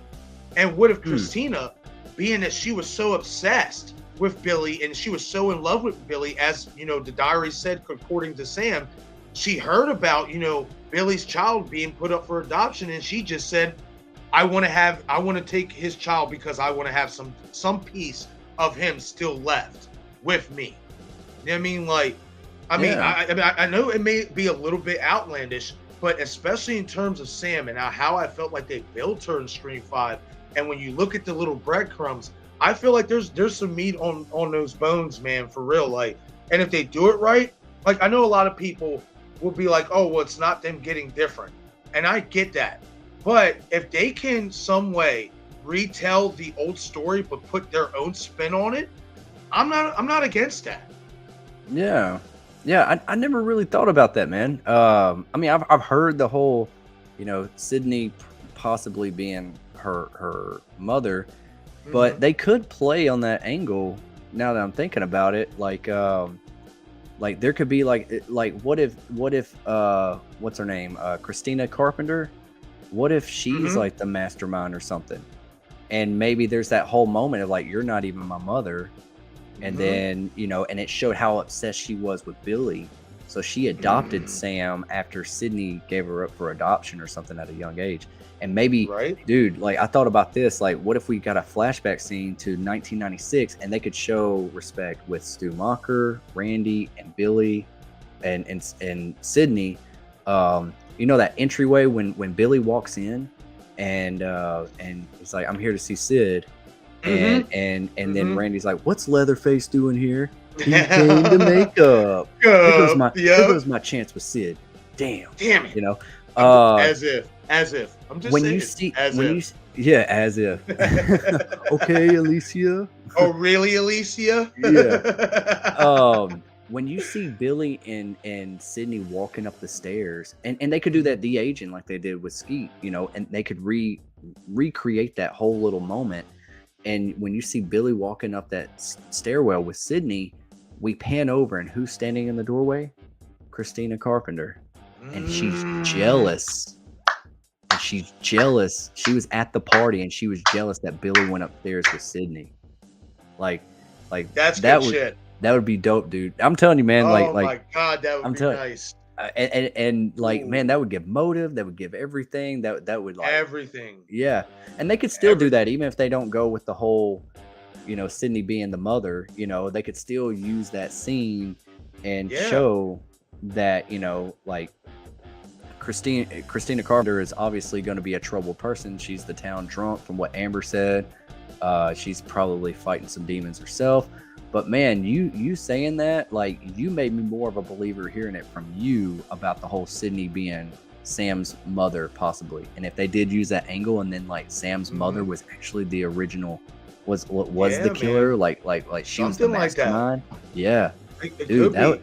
that'd be Like, wild. another thing is if where people were like, okay, well, then even if Samantha does turn out to be a killer, why would she attack her own sister? Well, here, this is where Cindy being her mother comes into play. Tara wouldn't be her sister if Cindy's her mother. Hmm. She wouldn't be related to Tara. So that makes Tara expendable. Yeah, that's the thing, is like, what do you do with Tara then? What I You mean, know what I mean? exact like, if that was her mother, but if Christina Carpenter was her mother, what do you do with Tara? Like, how's that play out? Maybe Tara goes crazy, gets mad that you killed my mother. I don't know. Yeah. Well, that's how, in my opinion, like if they were to reveal Samantha as because how I envision it playing out, I've always said that it would probably be revealed in seven. This this whole mastermind thing between Sam and Stu, and that's where we'll get our reveal that they've been in on it the whole time together, and then we'll also get to reveal that Cindy is her mother, Yeah, which would right there exclude that Tara's not her sister, which would easily make Tara the final girl that we think she is, because now she gets to take out, she has a chance with Cindy to take out both Stu and then Sam. But most likely she'd be the one to take out Sam because of that history of thinking that they were sisters and find out that they weren't. And then basically Sam strung her along this entire time as part of this big master plan with Stu, just to hmm, complete their version of their movie and stuff like that. Like, I don't know, man. I every time I watch Scream 5, I look at Samantha and I see Billy, man. I do, because I feel like this. What Wes did in Scream, I always say it. What he did in Scream '96 was he jammed it down our throats that Billy was the killer, and he turned out to be the killer. What did they do in Scream 5? They are jamming it down our throats, even though some of us have an opinion that Tara's the real final girl. They are trying to jam it down our throats that Sam is the real final girl. But they're going to use that reverse psychology eventually and then turn her, much like Wes turned Billy. You know what I yeah, mean? Like, I just seen a lot of breadcrumbs. Every time I watch it, man, it's just like she just yeah, gives me. And then that ending scene with Richie, when she hacks him up like that, and I'll even say, I even think she killed. I don't think it was Richie, and I brought this up to Craven yesterday when we were doing our live stream. I don't think it was Richie and or Amber who killed Judy or Wes, and this is the reason why, is because one, this was the one time throughout the movie where we cannot account for Samantha's whereabouts. Remember, she leaves Demeeks Martin's house first before everybody else does. And that's the scene where we see Billy in the rearview mirror telling her, you know, when are you going to stop running from who you are? You know, let's find out who this is and slit some throats. That, and then we cut right after that, we cut to the scene in Judy's house. That is the one time that Samantha's whereabouts is not accounted for. You know what I mean? And then when after the, you know, Wes and Judy's killed, well, I'll go to Judy's kill. When you see Judy's kill, they do the same knife pause that they do at the ending with Richie. That same infamous knife pause that they hold for a few seconds and then they bring the knife down. That was the only other time when Judy was being killed that knife pause happened. And we know that Judy and Samantha did not like each other. And when you listen to how the killer was talking to Judy, toying with her and all that, that sounded like somebody who doesn't like you, so they're gonna mess with you. Yeah. You know, talking to you and stuff like that. And if you say, oh, well, and then when you cut to the end when she calls Richie of that end, and she calls Richie and he's at the hotel and he's watching YouTube, and we see the nuggets of Kirby and the Stu Macher thing, and he's on the phone with her, and she says, oh, the killer killed the sheriff and Wes or whatever. And he's like, wait, they killed the sheriff. You can do that? Now, in my opinion, like, he could have been acting, but my thing is that if he did that, there would be no reason for him to question, oh, wait, you can kill the sheriff in this timeline? He would know that. It wouldn't matter because he already broke that rule. Right. You know what I mean? Like, so just when I go back and watch it, those sequences, especially with Judy and Wes kill and that dialogue with Richie, that really stood out to me, man. And I think there's some meat on the bone for Samantha. And I think that, I think that in all honesty, and I said it from Scream 5 after I watched it, we could be getting a rehashing of the original story just from Radio Silence's perspective.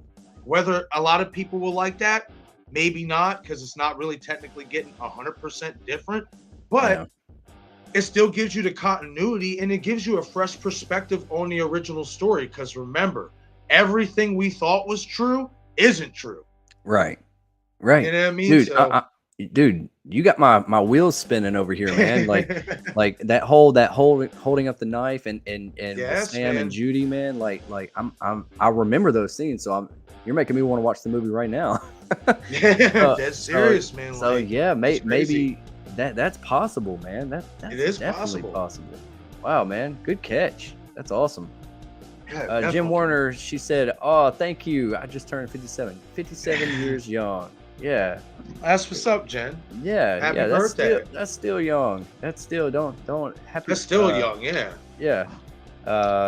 So she was saying earlier that she would help me out on a project if I ever need an older actress, and I told her that she is not old, that she's as young as you feel, and you know, like I still have like some of my friends' parents are like into kickboxing and stuff like that, and they're like healthier than me. Like I'm like damn, they would kick my ass. Man, yeah, a lot of them who do that type of shit, they stay in tremendous shape. It's ridiculous the type of workouts they have to do in order to maintain, and especially when you're in weight classes, how you have to maintain that weight. It's insane. Yeah. And real quick, it's a lifestyle. It's funny you said something about Jen helping you out with a project and stuff. Me and Carrie was talking about it yesterday, and I'm actually gonna I see Carrie in the chat. What's going on, Carrie? I'm gonna reach out to Carrie this weekend because if I'm not mistaken, I know that's when she said she has off or whatever for work. I'm going to reach out to Carrie, and we're gonna start throwing back ideas off of each other because we want to start doing a project on a possible fan film prequel to Scream, basically about Maureen Prescott. Okay. Hell yeah. That sounds good, man. Yes, I've always wanted to see a prequel to Scream following Maureen and following her experiences. How you would incorporate Ghostface? I mean, in my opinion, you probably wouldn't incorporate Ghostface until the end. Maybe when, you know, did that infamous, you know, unless we decide to get different. I don't know how we're going to do it. But I initially thought, you know what I mean, would be in my original rough draft thought of it would be you have to have the ending scene with Billy and Stu or whatever. You have to have that scene. You know what I mean? Yeah. Now, whether you kill Marine or not, whether we kill Marine or not, we'll pitch each other. We'll pitch some ideas. You know what I mean? Yeah. We'll see. You know what I mean? But Yeah. I definitely, that's something I've always wanted to do. And Carrie brought it up in the chat, and I was, let's do it. You know what I mean? So It's like you froze up there. You there? yeah, I know. I kind of figured that. I see. I heard it. I heard it coming through on my end. But no, like Carrie mentioned it. That she wanted to do something like that on in my chat yesterday. So I was like, "Yep, we can do something like that. That'd be something cool, man." Yeah, that sounds very interesting, man. If you need it, if you want anybody to help out with that, man, or some ideas, just holler at me. I would love to give you some ideas. Oh yeah, we can definitely. Yeah. Bro, in all honesty, I would love for all of us, if it's ever possible, you know what I mean, as content creators, Craven, Knight, yourself, Carrie, all of us, to at some point do a fan film project on like something that we want to all can come to an agreement on. I think that would be really, really fun and dope, man. I do. Yeah. You could call this a Marine Prescott thing, like the first kill, or like not the creation of Ghostface, but like you're building up to that first moment of donning the Ghostface mask. It's the build up to the beginning of the story that we already know. Yeah, right. That sounds great, dude. Yeah, yes, man. And that would be awesome, man. Like I'm always writing, like I'm writing a memoir and all that stuff right now. Nice. It's not, obviously it's not horror, but I do write horror scripts and stuff like that as well. So nice. So hell yeah, man. We're gonna have to pick. We're definitely gonna throw some ideas at each other. Oh yeah, for sure. Sounds Definitely. great, dude. I get back in the chat. I gotta catch up on the chat. I'm kind of behind. Oh yeah, no doubt. If you're just here, smash that like button. It helps out the channel a lot. I appreciate you. I know some people are in and out. It's pretty. People have jobs. People have lives, but I appreciate every single last one of y'all. And y'all go subscribe to I Shot Him 6 Times. His link is in the description. It's just a click away. And yeah, great content over there. Great Halloween content. So yeah, go show I Shot Him 6 Times some support. Probably a lot of y'all. We're probably sharing a lot of the same community. in our but that's the love of it, man. Like yes, it is, man. It's the best.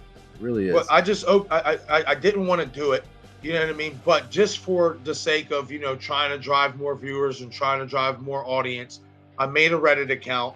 You know what I mean? I'm gonna make a whole new overlay to put at the end of my videos to showcase that, to add with my Twitter, my Facebook, and all that, my Instagram, and all that.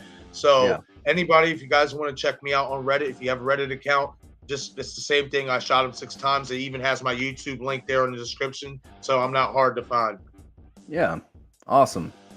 I need to start a Reddit account. Like I go on Reddit sometimes, but yeah, man. I definitely do. I need to get up on that. Yes. Brock Willis, 89 is the new 19. You are absolutely right. Jim Warner, I am co-hosting Wishmaster tonight. Okay, so she's co-hosting with Craven tonight. Yes, that is right. She is co-hosting. That is right. Yeah, I'll be there. Right, give me a chance to watch it. What time is it? What time are they? Jim, what time are y'all starting? 9:30 Central. 9:30. I might be streaming, but I will. I will definitely hop in and out for sure. I do want to watch Wishmaster. They're just doing the first one, right? Yeah. Okay. All right. Cool. Brock Willis, how does Station Nation grab you? We could be members of the Station Nation. Yeah, you can.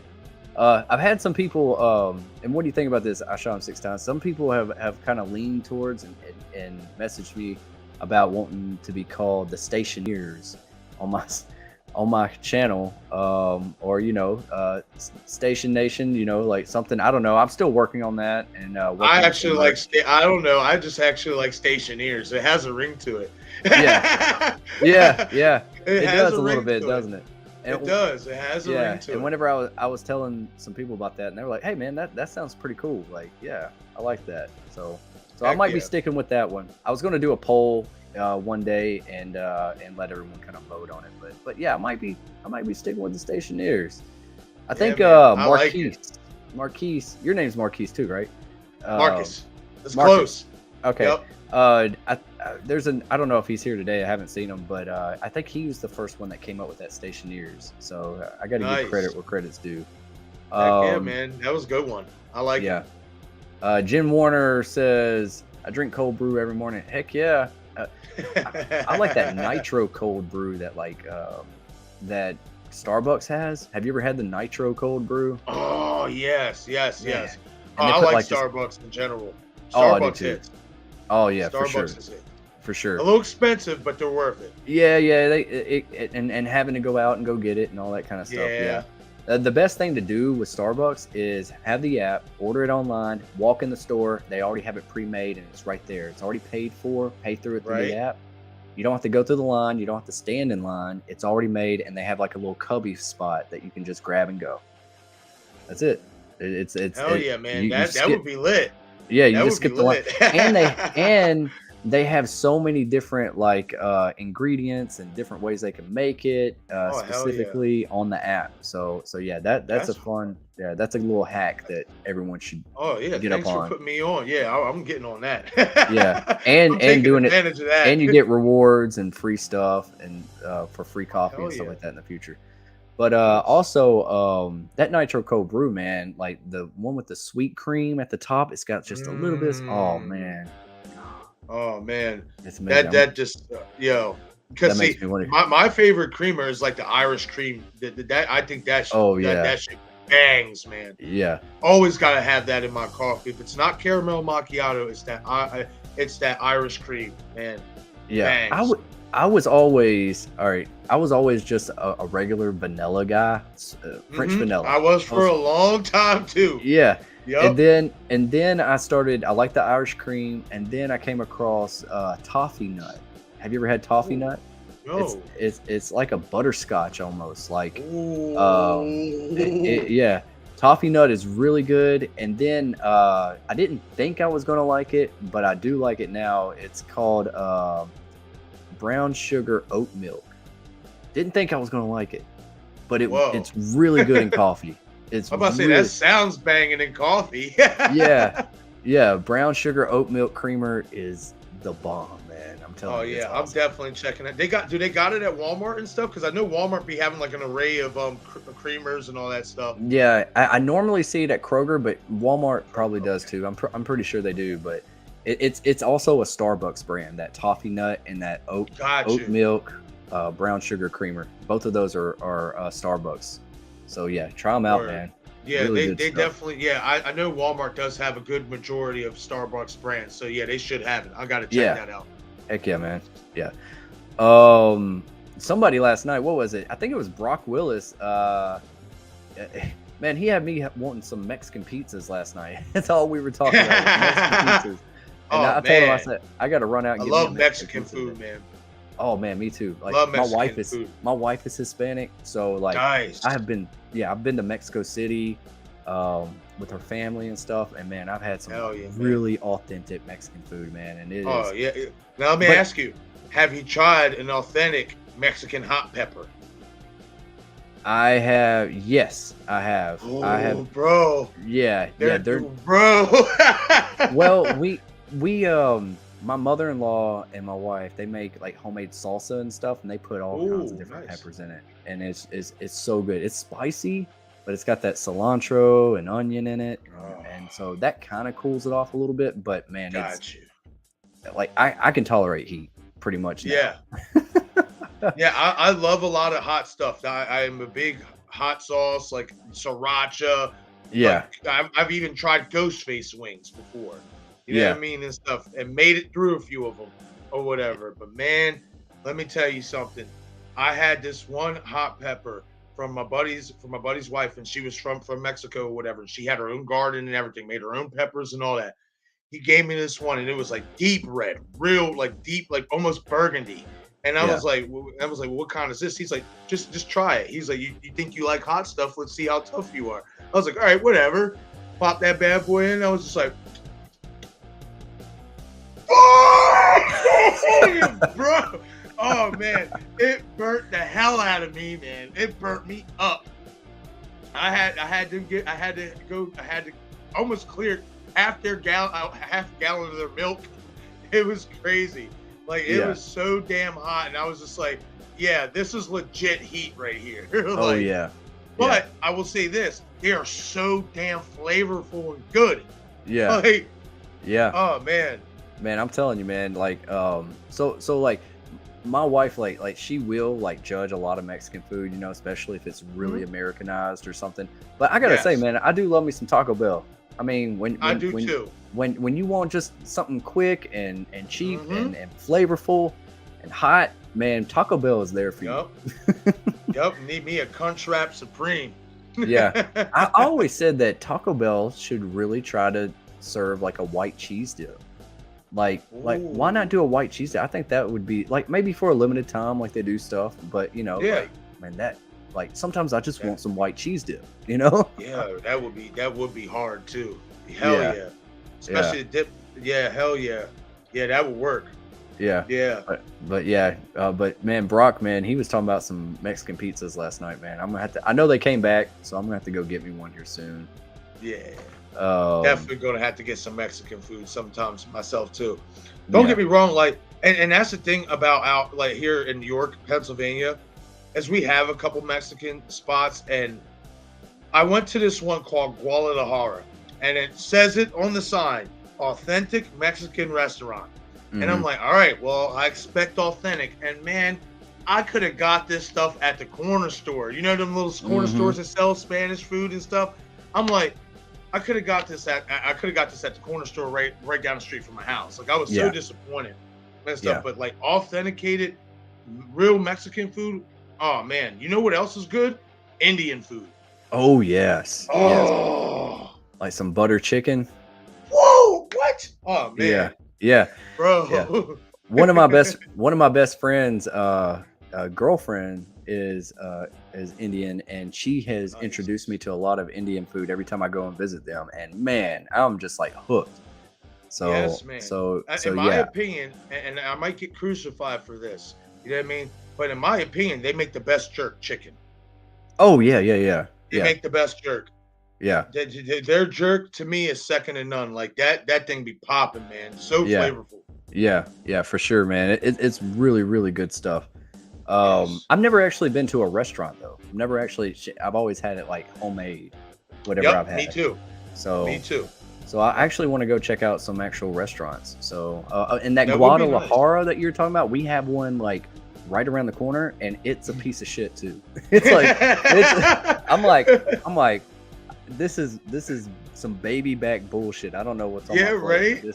This is not flavorful at all. This seems like something out of a can. You know? Exactly. It Yeah. is, and that's crazy that you say that because now that should let everybody know that. I mean, I don't want to shit on all Guadalajara locations, but it's the same. It's the same menu. Yeah. You know what Yeah. I mean, like Yeah. that's crazy, Yeah, man. Yeah. Yeah, I've been pretty spoiled. If I'm gonna go Americanize Mexican food, I'm going to Taco Bell. right? Exactly. That's the best. That's the best. Yeah, yeah. Um, Kyle Brandon, do you have a Kroger near you? They have a Kroger brand Italian sweet cream, and it's amazing. A Kroger brand Italian sweet cream. Yes, I do have a Kroger near me. Spent a lot of money there. uh, yeah, I have had Italian sweet cream. I don't know if it was a Kroger brand though. What about you? No, Have I've you never had the Kroger brand. Nope. what brand do you get? Do you usually get like I usually, if I do get if I do get like the crazy, like if I want to spend a lot on coffee, like a lot of money, I'll spend on Starbucks brand. But I'll be honest with you, if I want to go super cheap or whatever, I get those Nestle the packs with the Yeah. singles in it and stuff like that. yeah, I'm yeah, not gonna lie, those are the best instant coffees you can get. For one, the grounds don't ever stay in it. Yeah. The grounds actually heat up properly, and when you put it's flavorful when you put the creamer in it, because you know how some of those instant coffees it tastes like instant coffee. This Mhm. is actually that instant coffee is actually very very flavorful, but it's either that or Starbucks. Yeah, yeah. Have you ever had Italian sweet scream cream with your coffee? No. You want some scream with your coffee? Yeah, I think It, I might actually. I think I do. it'll be the cream will look red like blood. That'll be Oh something different, man, right? let's do it. Yeah. Jen Warner says, "Good Oh morning, yeah, Marcus. absolutely. What's up? What is up?" Yeah. Good Haratori, morning, Jen. hello. I shot him 6 times. Yeah. Kyle Brandon shot him six Hey, times. what's up, Yeah, I Tori? must be really back behind on the stream. I'm sorry, guys. I'll catch up to you. Sorry, we get to talking about all this stuff, and time just you know gets away from us. It just goes. It does. Kristen Marie's in the house. What's up, Kristen? Good morning, everyone. Good morning, Kristen. Glad you're here. Good morning, Chris. Jen Warner, let's do the time warp again. Oh God, are you talking about Rocky Horror Picture Show? Rocky Horror Picture Show. Yeah. Yep. I always like the. Sometimes I say it to my wife. I'm like, damn it, Janet, like that. You know that. Yes. My wife's Yo, name's not bro, Janet, but I just like, damn bro. it, Janet. Bro, the part where fucking Tim Curry looks at Susan Sarandon and he's singing to her, and he's like, "Your apple pie don't taste too nice." Yo, yeah, when we were doing the watch party for it, I gotta put my chair. I popped. I was like, "Yo, that was so raw." I was like, Yeah. Yeah. Oh man. I actually bought like the 25th anniversary or something like that. I bought some anniversary edition Nice. of it, and I've watched it before whenever I was younger, but I don't think I ever made it to the end. Like I don't think I ever made it to the end, and I finally saw the end, and I was like, "This is a weird ass movie." It is. It's we actually. But it's entertaining. Me, Val, and Bob, we're gonna do it eventually down the road or whatever, and we're gonna include Jen. But Yeah. we're gonna do another watch party watching it, but this time we're gonna do the fan participation part during the stream or Yeah. whatever and stuff like that. So because it was my first time watching it, and I just wanted to watch the movie. I didn't know it was that heavily fan participation in it and Yeah, stuff. So I was like, you know what? We can do this again, but the next time we can do the live, fan participation. And I think that would be pretty cool for the channel. Oh yeah, dude, that'd be awesome, man. Hell yeah. When are y'all supposed to do that?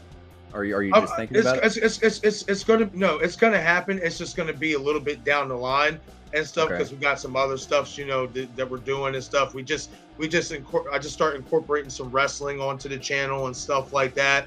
You know what I mean? So just got some other stuff. I got this thing coming up with Carrie. So I'd probably say it's not going to be anytime like legitly soon. I'd say within the next 3 months. That's when I'll start focusing on that. And then me and them will get together, you know what I mean, and stuff, and we'll put that together. Nice. Hell yeah.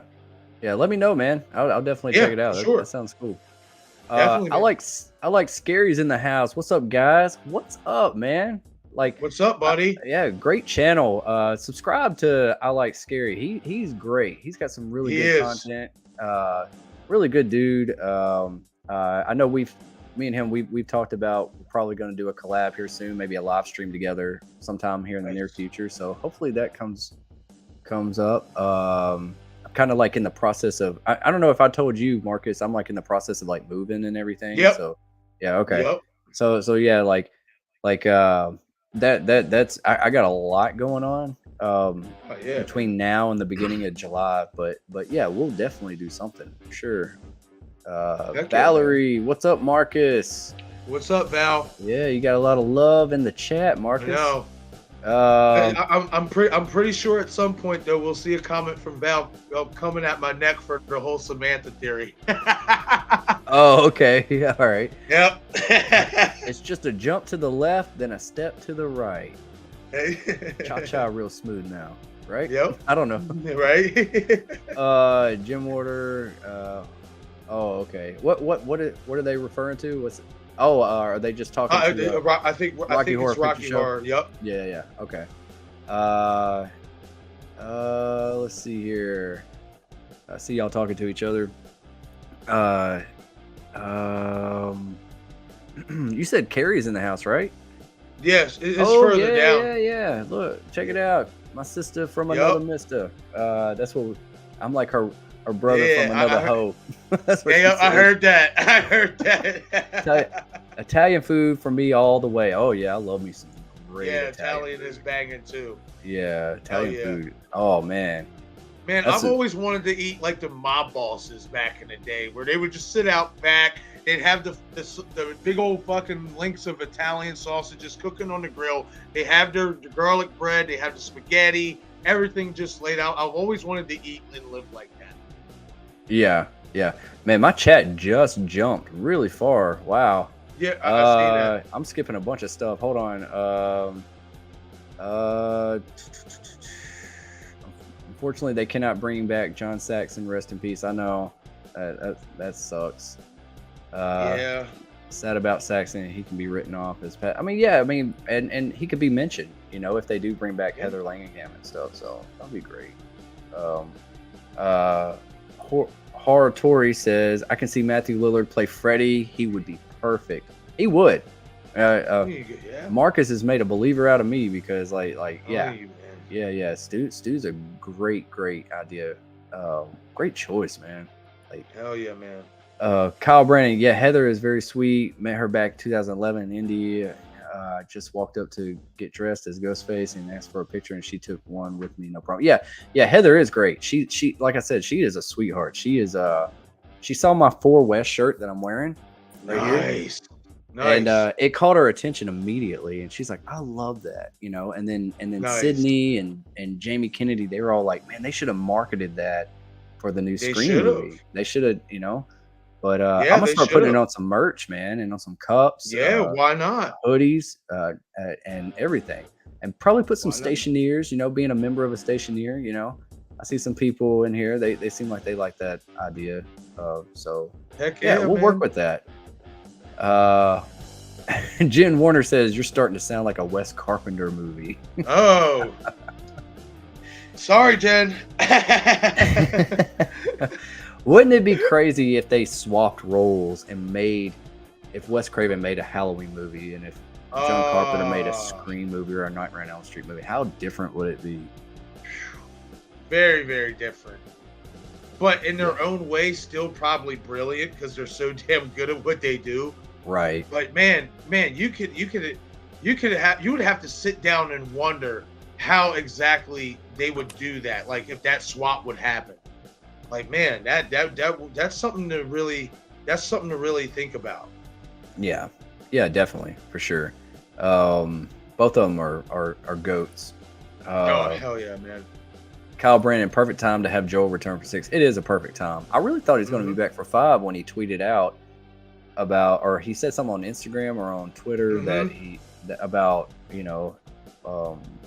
he survived or something. You know, like Yep. Maybe that's just the stars doing that, trying to get the Radio Silence's attention. Like, hey, write me a role, you know? I don't know. Or just trying to keep it alive, keep the fan base alive. I don't know. Yeah. Steven, what's up, Steven? Joel should be like Kench from Anchorman 2 by now, running shit. Yeah. That's good stuff. That'd be crazy if man. Joel was Gail's boss now. That would be though. That really would be. I mean, Yeah. it makes sense because Gail did leave for a while, and maybe Joel stepped up and he took that offer, and then obviously when they needed an anchor for that morning show, Joel thought of Gail as the perfect choice and reached out to her. Yep, absolutely. Yeah, I could see that. Kyle Brandon, Chad looks like he could be related to Joel. I would buy that. Yeah. I mean, like, I wouldn't be mad because I want Joel back in some way, shape, or form. But I really like, like Marcus has said, like I could buy it better and I would like it better if he just worked with Gail and he got involved that way. Let's write him in that way. I feel like it's a little bit of forced writing. I would buy it. I mean, would it be a little forced? Yeah, but definitely want him back. Yes, some way for sure. Denisha Lane is in the house. What is up, Denisha? Hey, Destin here on lunch break. Oh, what's up? I hope your lunch is great, and I hope we're making it better. I hope whatever you're eating. I need some. I haven't even had lunch today. I haven't had anything today. And Me neither. And then people all talking about Mexican pizzas last night. They just got me hungry going to bed, and now I woke up hungry. I feel you, man. Denisha says, "Hey, Marcus." Hey, what's What- up, Denisha? Yeah. Wait, or is she talking to Marquise? She might. I think she might. Is Marquise here today I in the don't. I chat? haven't. I don't think I've seen him. He Oh, okay. normally is. I think. I think. I I think only he's say supposed that because that's how he spells his name, and mine is spelled with the E, not an I. to. Okay. All right. It could Yeah. be a mistake. People. No, no, yeah. Yeah. People spell my name differently and call me Dustin still to today. Oh, So yeah. And I have a friend named Dustin that I grew up with. So I was like the E guy, and he was the U guy, and I was like, right. this is so stupid. Hey, hey. At least it is. At least it isn't Queef, buddy. At least Oh God. Was that yours? No, I Oh. saw that. I was watching it the other night, and I saw that super chat ring in, and I lost my shit. Oh, Man, I okay. was like, that was so good. Oh man! And then you see bearded, counselor Queen. Oh yeah, dude, Oh, I gotta go man. back and watch the beginning of that. I haven't watched Oh it yet, my god! and I hated Oh, that I had to man. drop out. Killjoy Jake, took over for me. But man, I was Yeah, sick as a dog. Killian Jacobs, as he called himself. Killian Jacobs. There you go. Yeah. That's also. I got to go back and watch it. I came in like at the end, like at the very end. Like I hopped in the chat, and then Craven was like, "Yeah, you can come on." So I came on and hung out with him and Haley for a little bit, and Nice. Corey B. So. Yeah, I'm at the last question. I still have it bookmarked to watch later or whatever, but I have it at the last question, and then it's the after party or whatever. So I'm gonna catch that still as well. Okay. Yeah. Let's see here. Steven, you got the green eye. You jealous, man. You jealous. Jen Warner, Radio Silence has said that Christina was not in 96. How? How does that even make sense? Yeah. Because, I mean, that's as far as Because they Billy even went. said it. They even said it on when I looked up Christina's like her born where she could what year she was born and all that. They said Yeah. she was born either right before or during the events of the Woodsboro murders. Yeah. So I don't know. Well, I don't know what Radio Silence is talking about, but I will say this, and I don't know if you caught this right. Their age for Samantha is wrong to a fault. What did they say? Samantha's what's supposed to be 23 in Stream 5, right? Now Yeah. I get it that we had the 1 year delay, but if you do it from the time of if she's born in 1996 or 1997, she would have to be closer to 25, almost going on 26. Yeah. That means Yeah, for sure. and stuff like that. So, I mean, maybe that's a mistake, but yeah, I don't know what Radio Silence, is talking about. Like, there's no way that she could have not been born in 96 because Billy was dead in 96, like, or Christina was not in 96. Like, that does, I don't. Yeah, because they even said that they even said that Sam was born during or after, like before or during the Borough murders. So yeah, I don't know what Radio Silence is talking about if they did say that. Maybe they just mean that, like, maybe a past actress that was in Scream 1996. Maybe they just mean it that, like, no, we haven't ever seen her before. But it doesn't mean they can't do a flashback and show her or some exposition and explain it, But Right. I'm pretty sure she was a part of the high school or whatever. She just they probably just mean that she wasn't in the 1996. Like, like some people think that Nancy Ann Ritter could possibly be that character, or somebody, or one of the girls in the video store with Billy could be it. But that might There's be what another they mean by one. The black curly haired girl who was sitting on the couch next to Stu when the one who said something about affording a decent pair in terms of Jamie Lee Curtis's tits or whatever. Somebody did a video about that as well, kind of like doing a side-by-side comparison of that chick and Samantha or whatever, saying that they could have used that character to be Christina or whatever and stuff. I will say this. I would love a retcon scene from 96 where we see Billy and Cindy going up those stairs, and like you said, they pan back towards the door, and you just see Christina, even if she's not fully in the door, you just see her like creeping, like watching. That would be sick. That would be so sick. Yeah, So yeah, I sick. think so too, man. I think that would be This- cool, and they could get everybody back and show respect to them. You know, get Randy in there, Right, get Matthew Willard, get Skeet Ulrich back, and DH them too, and just show a little bit more. I mean, like right. I doing something real quick. I don't think it would be that pricey. I mean, it's going to be expensive, but you know, it ain't going to be that bad. Just I doing that mean, one, my recreating my that my, one little scene. my thing is this: when they're making almost 100 million more dollars than their budget they're spending on, there's Right. nothing wrong with spending a little bit more money to make the movie better. Exactly. Yeah. Yeah. Like, Fan service, fan service, fan service. That's what we need. yes. And we need some flashbacks for sure. So Kyle Brandon, Christina wasn't Yes. visibly in the original, but I believe she was the one that someone else referred to as Chrissy in the hallway after Billy and Sydney scene. Okay. I After I do remember that. I remember somebody saying like screaming out like Chrissy or something like that. hmm, I do. that's interesting. That I'm gonna have to that rewatch it. that could Yeah. yeah. I do remember that. That see they I could do think they could recreate. I never thought of it about that like that because you know you would expect to hear like Christina, so Chrissy, you know, Yeah. is obviously for short, so it don't catch on at first. Right. And they could Interesting. recreate Good that stuff, scene Kyle. if they wanted to.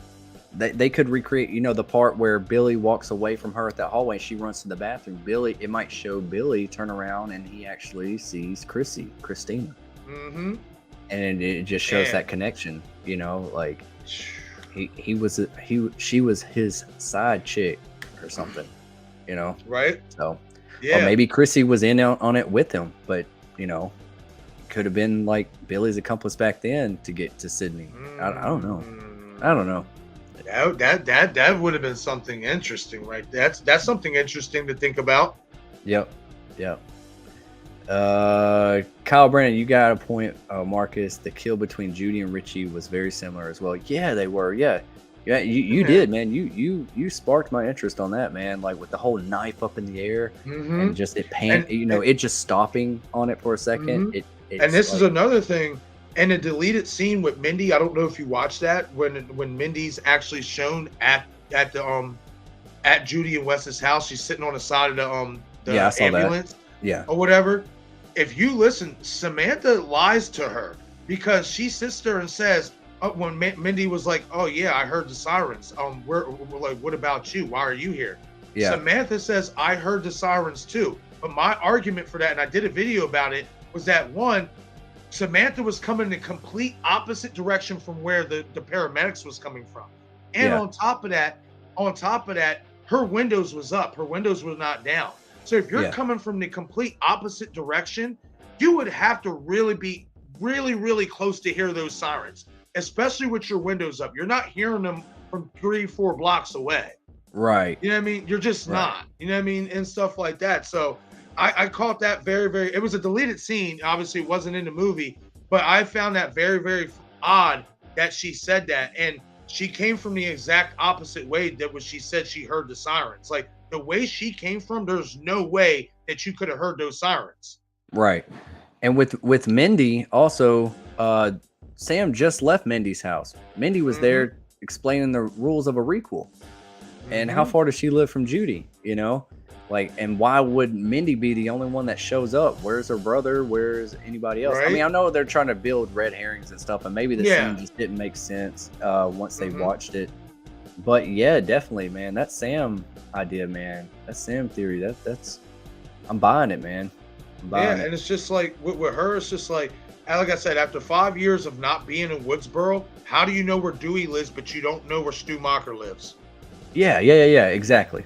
Like you know what I mean? I'm just not buying it, man. They either it's gonna be found out that it was just terrible writing, and we don't get that closure on somebody, you know, on some of those nuggets about Sam, or Yeah. we are gonna get, you know, we're gonna get something about it, and either we're gonna like it or we're not gonna like it. It remains to be seen.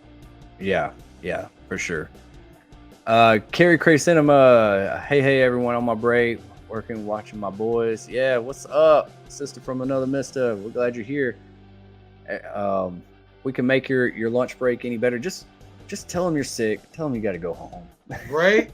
Tell Just him you play got a hooky. doctor's appointment. Yeah, yeah. Skip third period, Carrie. Skip third period. There you go. There you go. Kyle Brandon, but I hope to God that if it was Stu at the hospital as well. Yeah, I do too. I hope that because I don't like the idea that Amber is the one that took out Dewey and just overpowering Dewey like that. And I know it was like catching him off guard, but they did have a little struggle there, you know, and flipping each other around. But honestly, like that would be really, really cool if it was actually Stu Macher. I actually made a theory video of that. I did too. Yeah. I did too. Yeah. I listen, I'm going with it, man. My thing is this. As a lot of people are undermining the magic of cameras, you can make somebody who's 5 inches taller on you seem your height by cutting certain camera angles and with certain frames. Exactly. Perfect example. Perfect example. You know what I mean? You can make that happen. And on top of that, Amber, she didn't. So you mean to tell me she had enough strength to gut Dewey with one hand from the sternum all the way from the groin all the way up to the sternum. But yet when she was struggling with him with both hands coming down full force on the knife, she couldn't finish the job and stab him there. Nah. Yeah. I'm not believing it. And think about this. I also thought about this. Is like that's not how Amber killed people. She shanked people, like she did with Chad, like she did with who was another one? I don't know. Like her style was that you know. Yes. Like, yep. Like I just Vince. You can make the argument Vince because of the real quick. Yep, the real quick one. Yep. You can make an argument for Vince. Yep. Yeah, I really did. Do you play Call of Duty Warzone at all? I used to. Okay. I used to. I don't play games as much as I used to anymore because I'm not gonna lie. It just after a while, even playing like Madden and stuff, like once you do it for so long, it's just like it kind of gets a little boring. Yeah. I agree. But around Halloween, they do this thing around Halloween season where they bring in horror icons. And you can play as certain people, and Ghostface was one of them. And they had the voice of Roger L. Jackson for the character. So yeah, I did. I purchased it, and they all have finishing moves now. And the finishing move for Ghostface, this all came out before we saw Scream 5. But the finishing move for Ghostface, when you sneak up on somebody, you hit that right thumbstick right at the right time, and they do this finishing move. So and it was Dewey's death. It was stabbing from the front, stabbing from the back, picking them up, and then they hit their knees, and then he kicks them over. And I was like, damn, they've had this. Like, I've been watching this. I've been playing this for months now before I even saw Dewey's death. So when I saw it, I was like, that's the finishing move in Call of Duty for Ghostface. But, you know, just a fun little Easter egg, you know. Hell yeah, man. And that's I like cool that. As hell. And I like Roger L. Jackson has a bunch of lines for the character in it too. So like when you kill someone, it's like, why is it everyone that's around you ending up dead? Like it's really cool, man. Like I dug it for sure. Hell yeah, man. But yeah, man, I think Stu definitely killed Dewey in that hospital. I always revert back to the dialogue, man. Yes, when Dewey said not today, but then when he's getting gutted, Ghostface is like, yes, today. Because I didn't get you in 1996. I didn't finish the job. You know what I mean? But today is the day I finally finish you. This is it. It's been an honor. You know what I mean? And what did Stu say in 96 when Cindy asked, how do you gut someone? Exactly. I was about to say that. The boy said, you take a knife and you slit it from groin to sternum. Yeah. And Billy says, nah, that's called tacking, fuck rag. Yeah. Exactly. Just that whole dialogue. Like, he's telling you how to gut somebody. And that exact kill was the exact style of how he portrayed it out. Like, it's crazy, man. And I do believe that was him. I'm sorry, like, it takes somebody an incredible amount of strength to do that. I'm sorry, it does. Like you It got to takes cut a through man tissue. to It takes a do something man like to do that. something like that. Oh Absolutely. man, it Dude, you're does. right, man. No offense, ladies out there that come across the stream, but you know what I mean. Like that is cutting through organs. You're cutting through tissue. You're cutting through intestines. All that. And I'm Mhm. sorry if she couldn't with two hands on the knife come in full force down, stab him. She's not doing that with one arm, gutting all the way up like that. It's just not happening. What's crazy is like, so obviously there's two knives. Why wasn't Ghostface using that more often in the movies? You know, like a That's it. two knife kill, That's like a two knife kill, like you see him running with two wow. knives. You know, That's interesting question. yeah, and so yeah. I mean, dude, that's absolutely a like all these are valid points. Like they're great, Mhm. and Oh yeah, man. and Guy, the guy that's writing these films, Mhm. he is a Stu fan. Mhm. He wants him back, so he's probably hoping that the studio is going to be like, yes, let's go with that idea, especially if they see that there's a big fan base for it. Like they want this to happen. Like Yep. give us what we need. We need the motive to make sense. We need it to hit. It needs to hit the landing. Definitely, Right. definitely. Well, according to Craven, and he gave me a nice little birthday nugget, and I'm not going to go in full detail in it because I don't know if he released a video yesterday or not, or whatever. But I'll say this, or whatever, that according apparently Matthew did an interview lately, Hmm. like recently, and they asked him, "Will he be in Scream 6?" And his exact words were, "No, but I could just be lying to your face." Mm. I Yeah, mean, Andrew Garfield interesting. did. Yeah. You know what I mean? So it's not impossible, man. I hope they bring him back. If they don't bring him in 6, I hope they at least give us some more clues like they did in 5.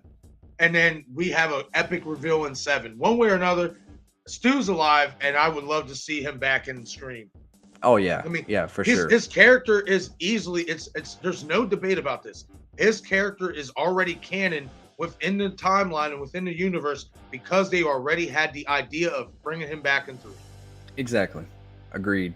100. Denisha Lane. Hey, Carrie. I'm on lunch break. Oh, okay. They're all talking. Care Bear's in the house. Yeah, Carrie is our Care Bear. Mm-hmm. Uh, let's see here. Steven says it'll come off like some Lifetime drama with a brutal kill at the end. Only better, way better. Uh, what's he referring to? I think he's talking about the whole Samantha theory Oh yeah, yeah. with Cindy being her mom and all that stuff. Oh yeah. I mean that's possible. I mean I don't, as long as it's not cheesy Lifetime. I mean Right, there's always a exactly. little bit of drama. I mean you could say that Roman, when he was explaining about Maureen Prescott, like that was a little drama-esque, you know. Mm-hmm. Oh Um yeah.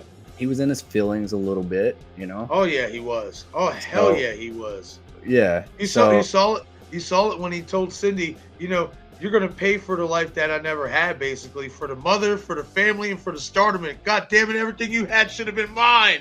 yeah, whining about that shit. Yes. That was a good fight scene though. I like that whole that that was, showdown man. was that really did make the Yes. movie. I love it because she's like, fuck you. And he's like, fuck you. And then they both swing. Yeah. Oh man. Yeah, that was Good great, stuff. man. Man, good Jen stuff Warner for says, sure. I am not a content creator, but I want in. Just do it. Do it, Jen. Just hit You can record. do it. Yeah. You can do it. Just hit record. And if it's bad, if you ever seen the movie Field of Dreams? If you build it, they will come. If you record it Fact. and post it, they will watch. It's a fact. Just do it. That's And a you will fact. get better over time. You know, we're all small YouTubers here, but you know, it gets easier. You start getting the flow of things. You does. kind of come down with your own way of doing stuff, and it just Yup. becomes the norm after a while. You know, I was always like dabbled into horror, but in my channel, but in my earlier days, man, I wasn't like I am today. Like it transitioned into this, and I'm so glad I did. I should have done it years ago.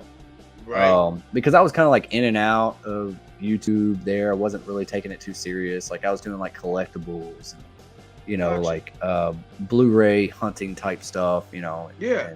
and I like that kind of stuff too. But this is my jam, like doing theories on Yes. movies and stuff like that. Like, man, this is Yes. it.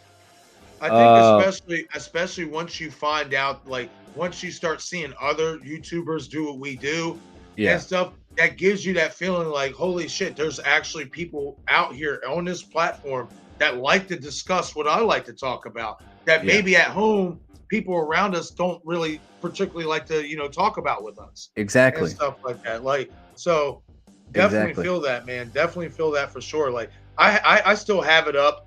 I have a YouTube sports channel, but honestly, like it's not I still love my sports. I still watch my sports, but I'd rather just keep that for like something at home. This is what Yeah, I do. This is yeah. this is where I'm in my best element. Right. Yeah. Me too. Me as well. Because like whenever I talk to friends or family or something like that, they don't. I mean, they know who these characters are. They know the movies and all that kind of stuff. But they're not into it like me. They Mhm. couldn't tell you too much about it. Right. Uh, unless it's a movie they're watching Right. at that moment. So and they get tired of me talking about it. So I can yap Yep. y'all's ears off. And Exactly. That's why we and love this community because we have you yeah, guys to discuss this and each other it's discuss this stuff with. it's therapeutic. Uh, It is, man. Kyle Kyle Brandon, do we have confirmation that Ghostface makes masks were not used in Marine's murder? We do That is not. that. I don't think we do not. No, that is a good. Yeah. That's a good thing to point out for sure. Yeah. Um, Yeah. I mean, I think you can make the argument that they were not because obviously Cindy did see Billy and thought it was Cotton because of the hair. You know what I mean? And the So jacket. Right? The in the jacket. jacket. So yeah, Yeah. so they did not use Ghostface mask. Yeah. Good catch. Good catch Yeah. for sure. Yeah. Yeah. I want to see that whole scene where Marine shuts the door in Roman's face. He shows up, Yes. you know, I've and then always wanted to see that. yeah, and then Cotton walking out with Marine. That yeah, definitely. Yeah. I Carrie Cray definitely would Cinema. love to. I've always wanted to see even more in depth to Hank and Marine's relationship as well. Yep, yep, me too. Yep, that would have been cool. That'd been real cool. I know a lot of people Now, have speculated that like maybe he would be back in this and trying to reconnect with mhm. Sam. Now So I don't know if you know about this, but did you know that Hank Loomis was actually a lawyer for Sunrise Studios at the time Marine Prescott was? hmm, Yes, he was. He was actually a lawyer to Milton at Sunrise Studios. And the funny thing about that is, as there's this theory going around that, I mean, we don't know who Roman's real dad is. How nuts would it be? I mean, we very don't know true. if we don't know if we're ever gonna get that in this, timeline or whatever. But how crazy if it was ever revealed that basically Hank is Roman's dad, making Roman and Billy basically brothers. That would be crazy. That would be nuts. That would Like, be that would be and it really would kind of make sense because if Hank was at Sunrise and him and Marine did hook up and they had this kid, it would make sense why he followed her to Woodsboro and they kept the affair going. yeah, yeah. That makes perfect sense. Man, I would buy that. Heck yeah, Yeah. that's crazy. Carrie Cray Cinema says, "Hey Ghosty, I am off Thursday. Just need, but we should go." Oh yeah, yeah. Cool, cool. Very Yep. cool. Definitely. We're going a little bit over the time that I usually go. I Okay. usually get done at 12. I got something. I got it. Somebody's coming here and they're doing something with my fireplace. Yeah. No doubt, It's buddy. part of like selling my house. Uh, my son's walking into the room right here. Say Hey, hey. what's up, buddy? What's Say up, man? hey. Say hey. That's what's up, Hey. man. Yeah, so we're probably gonna since the whole family they're kind of getting up and moving and everything. Usually I kind of shut up around 12. If I didn't get to your comment, I will go back through and definitely go through it. I'm gonna go live again tonight, man. I don't know if you're available tonight, 10 p.m. I am. I plan on doing these night screams. So yeah, man, we'll definitely if you want to be a part of that, I'll send you a link to that. Yeah. You can definitely be a part of that. Maybe we can Yeah. get some other people to join us. But yeah, Definitely, man. I'm gonna acknowledge some people. Yeah, Kyle Brandon says, yeah, give me credit, stationeers. Yeah, yeah, Kyle, you were one of them that was like saying the stationeers. Everybody's talking Nice. about the stationators, maybe. Ooh, Yeah, that's pretty cool. that is pretty cool. Stationators.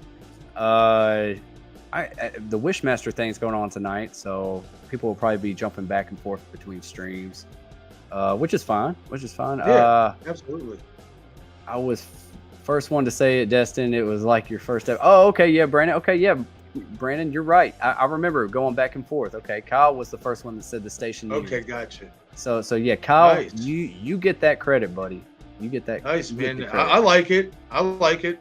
I think it's got a catch to it. Yeah.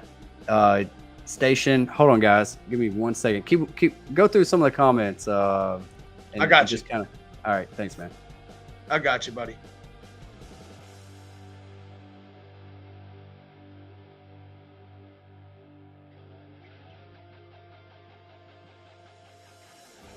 Okay, so I'm gonna pick up here at the 12:43 mark. That's how far we are behind.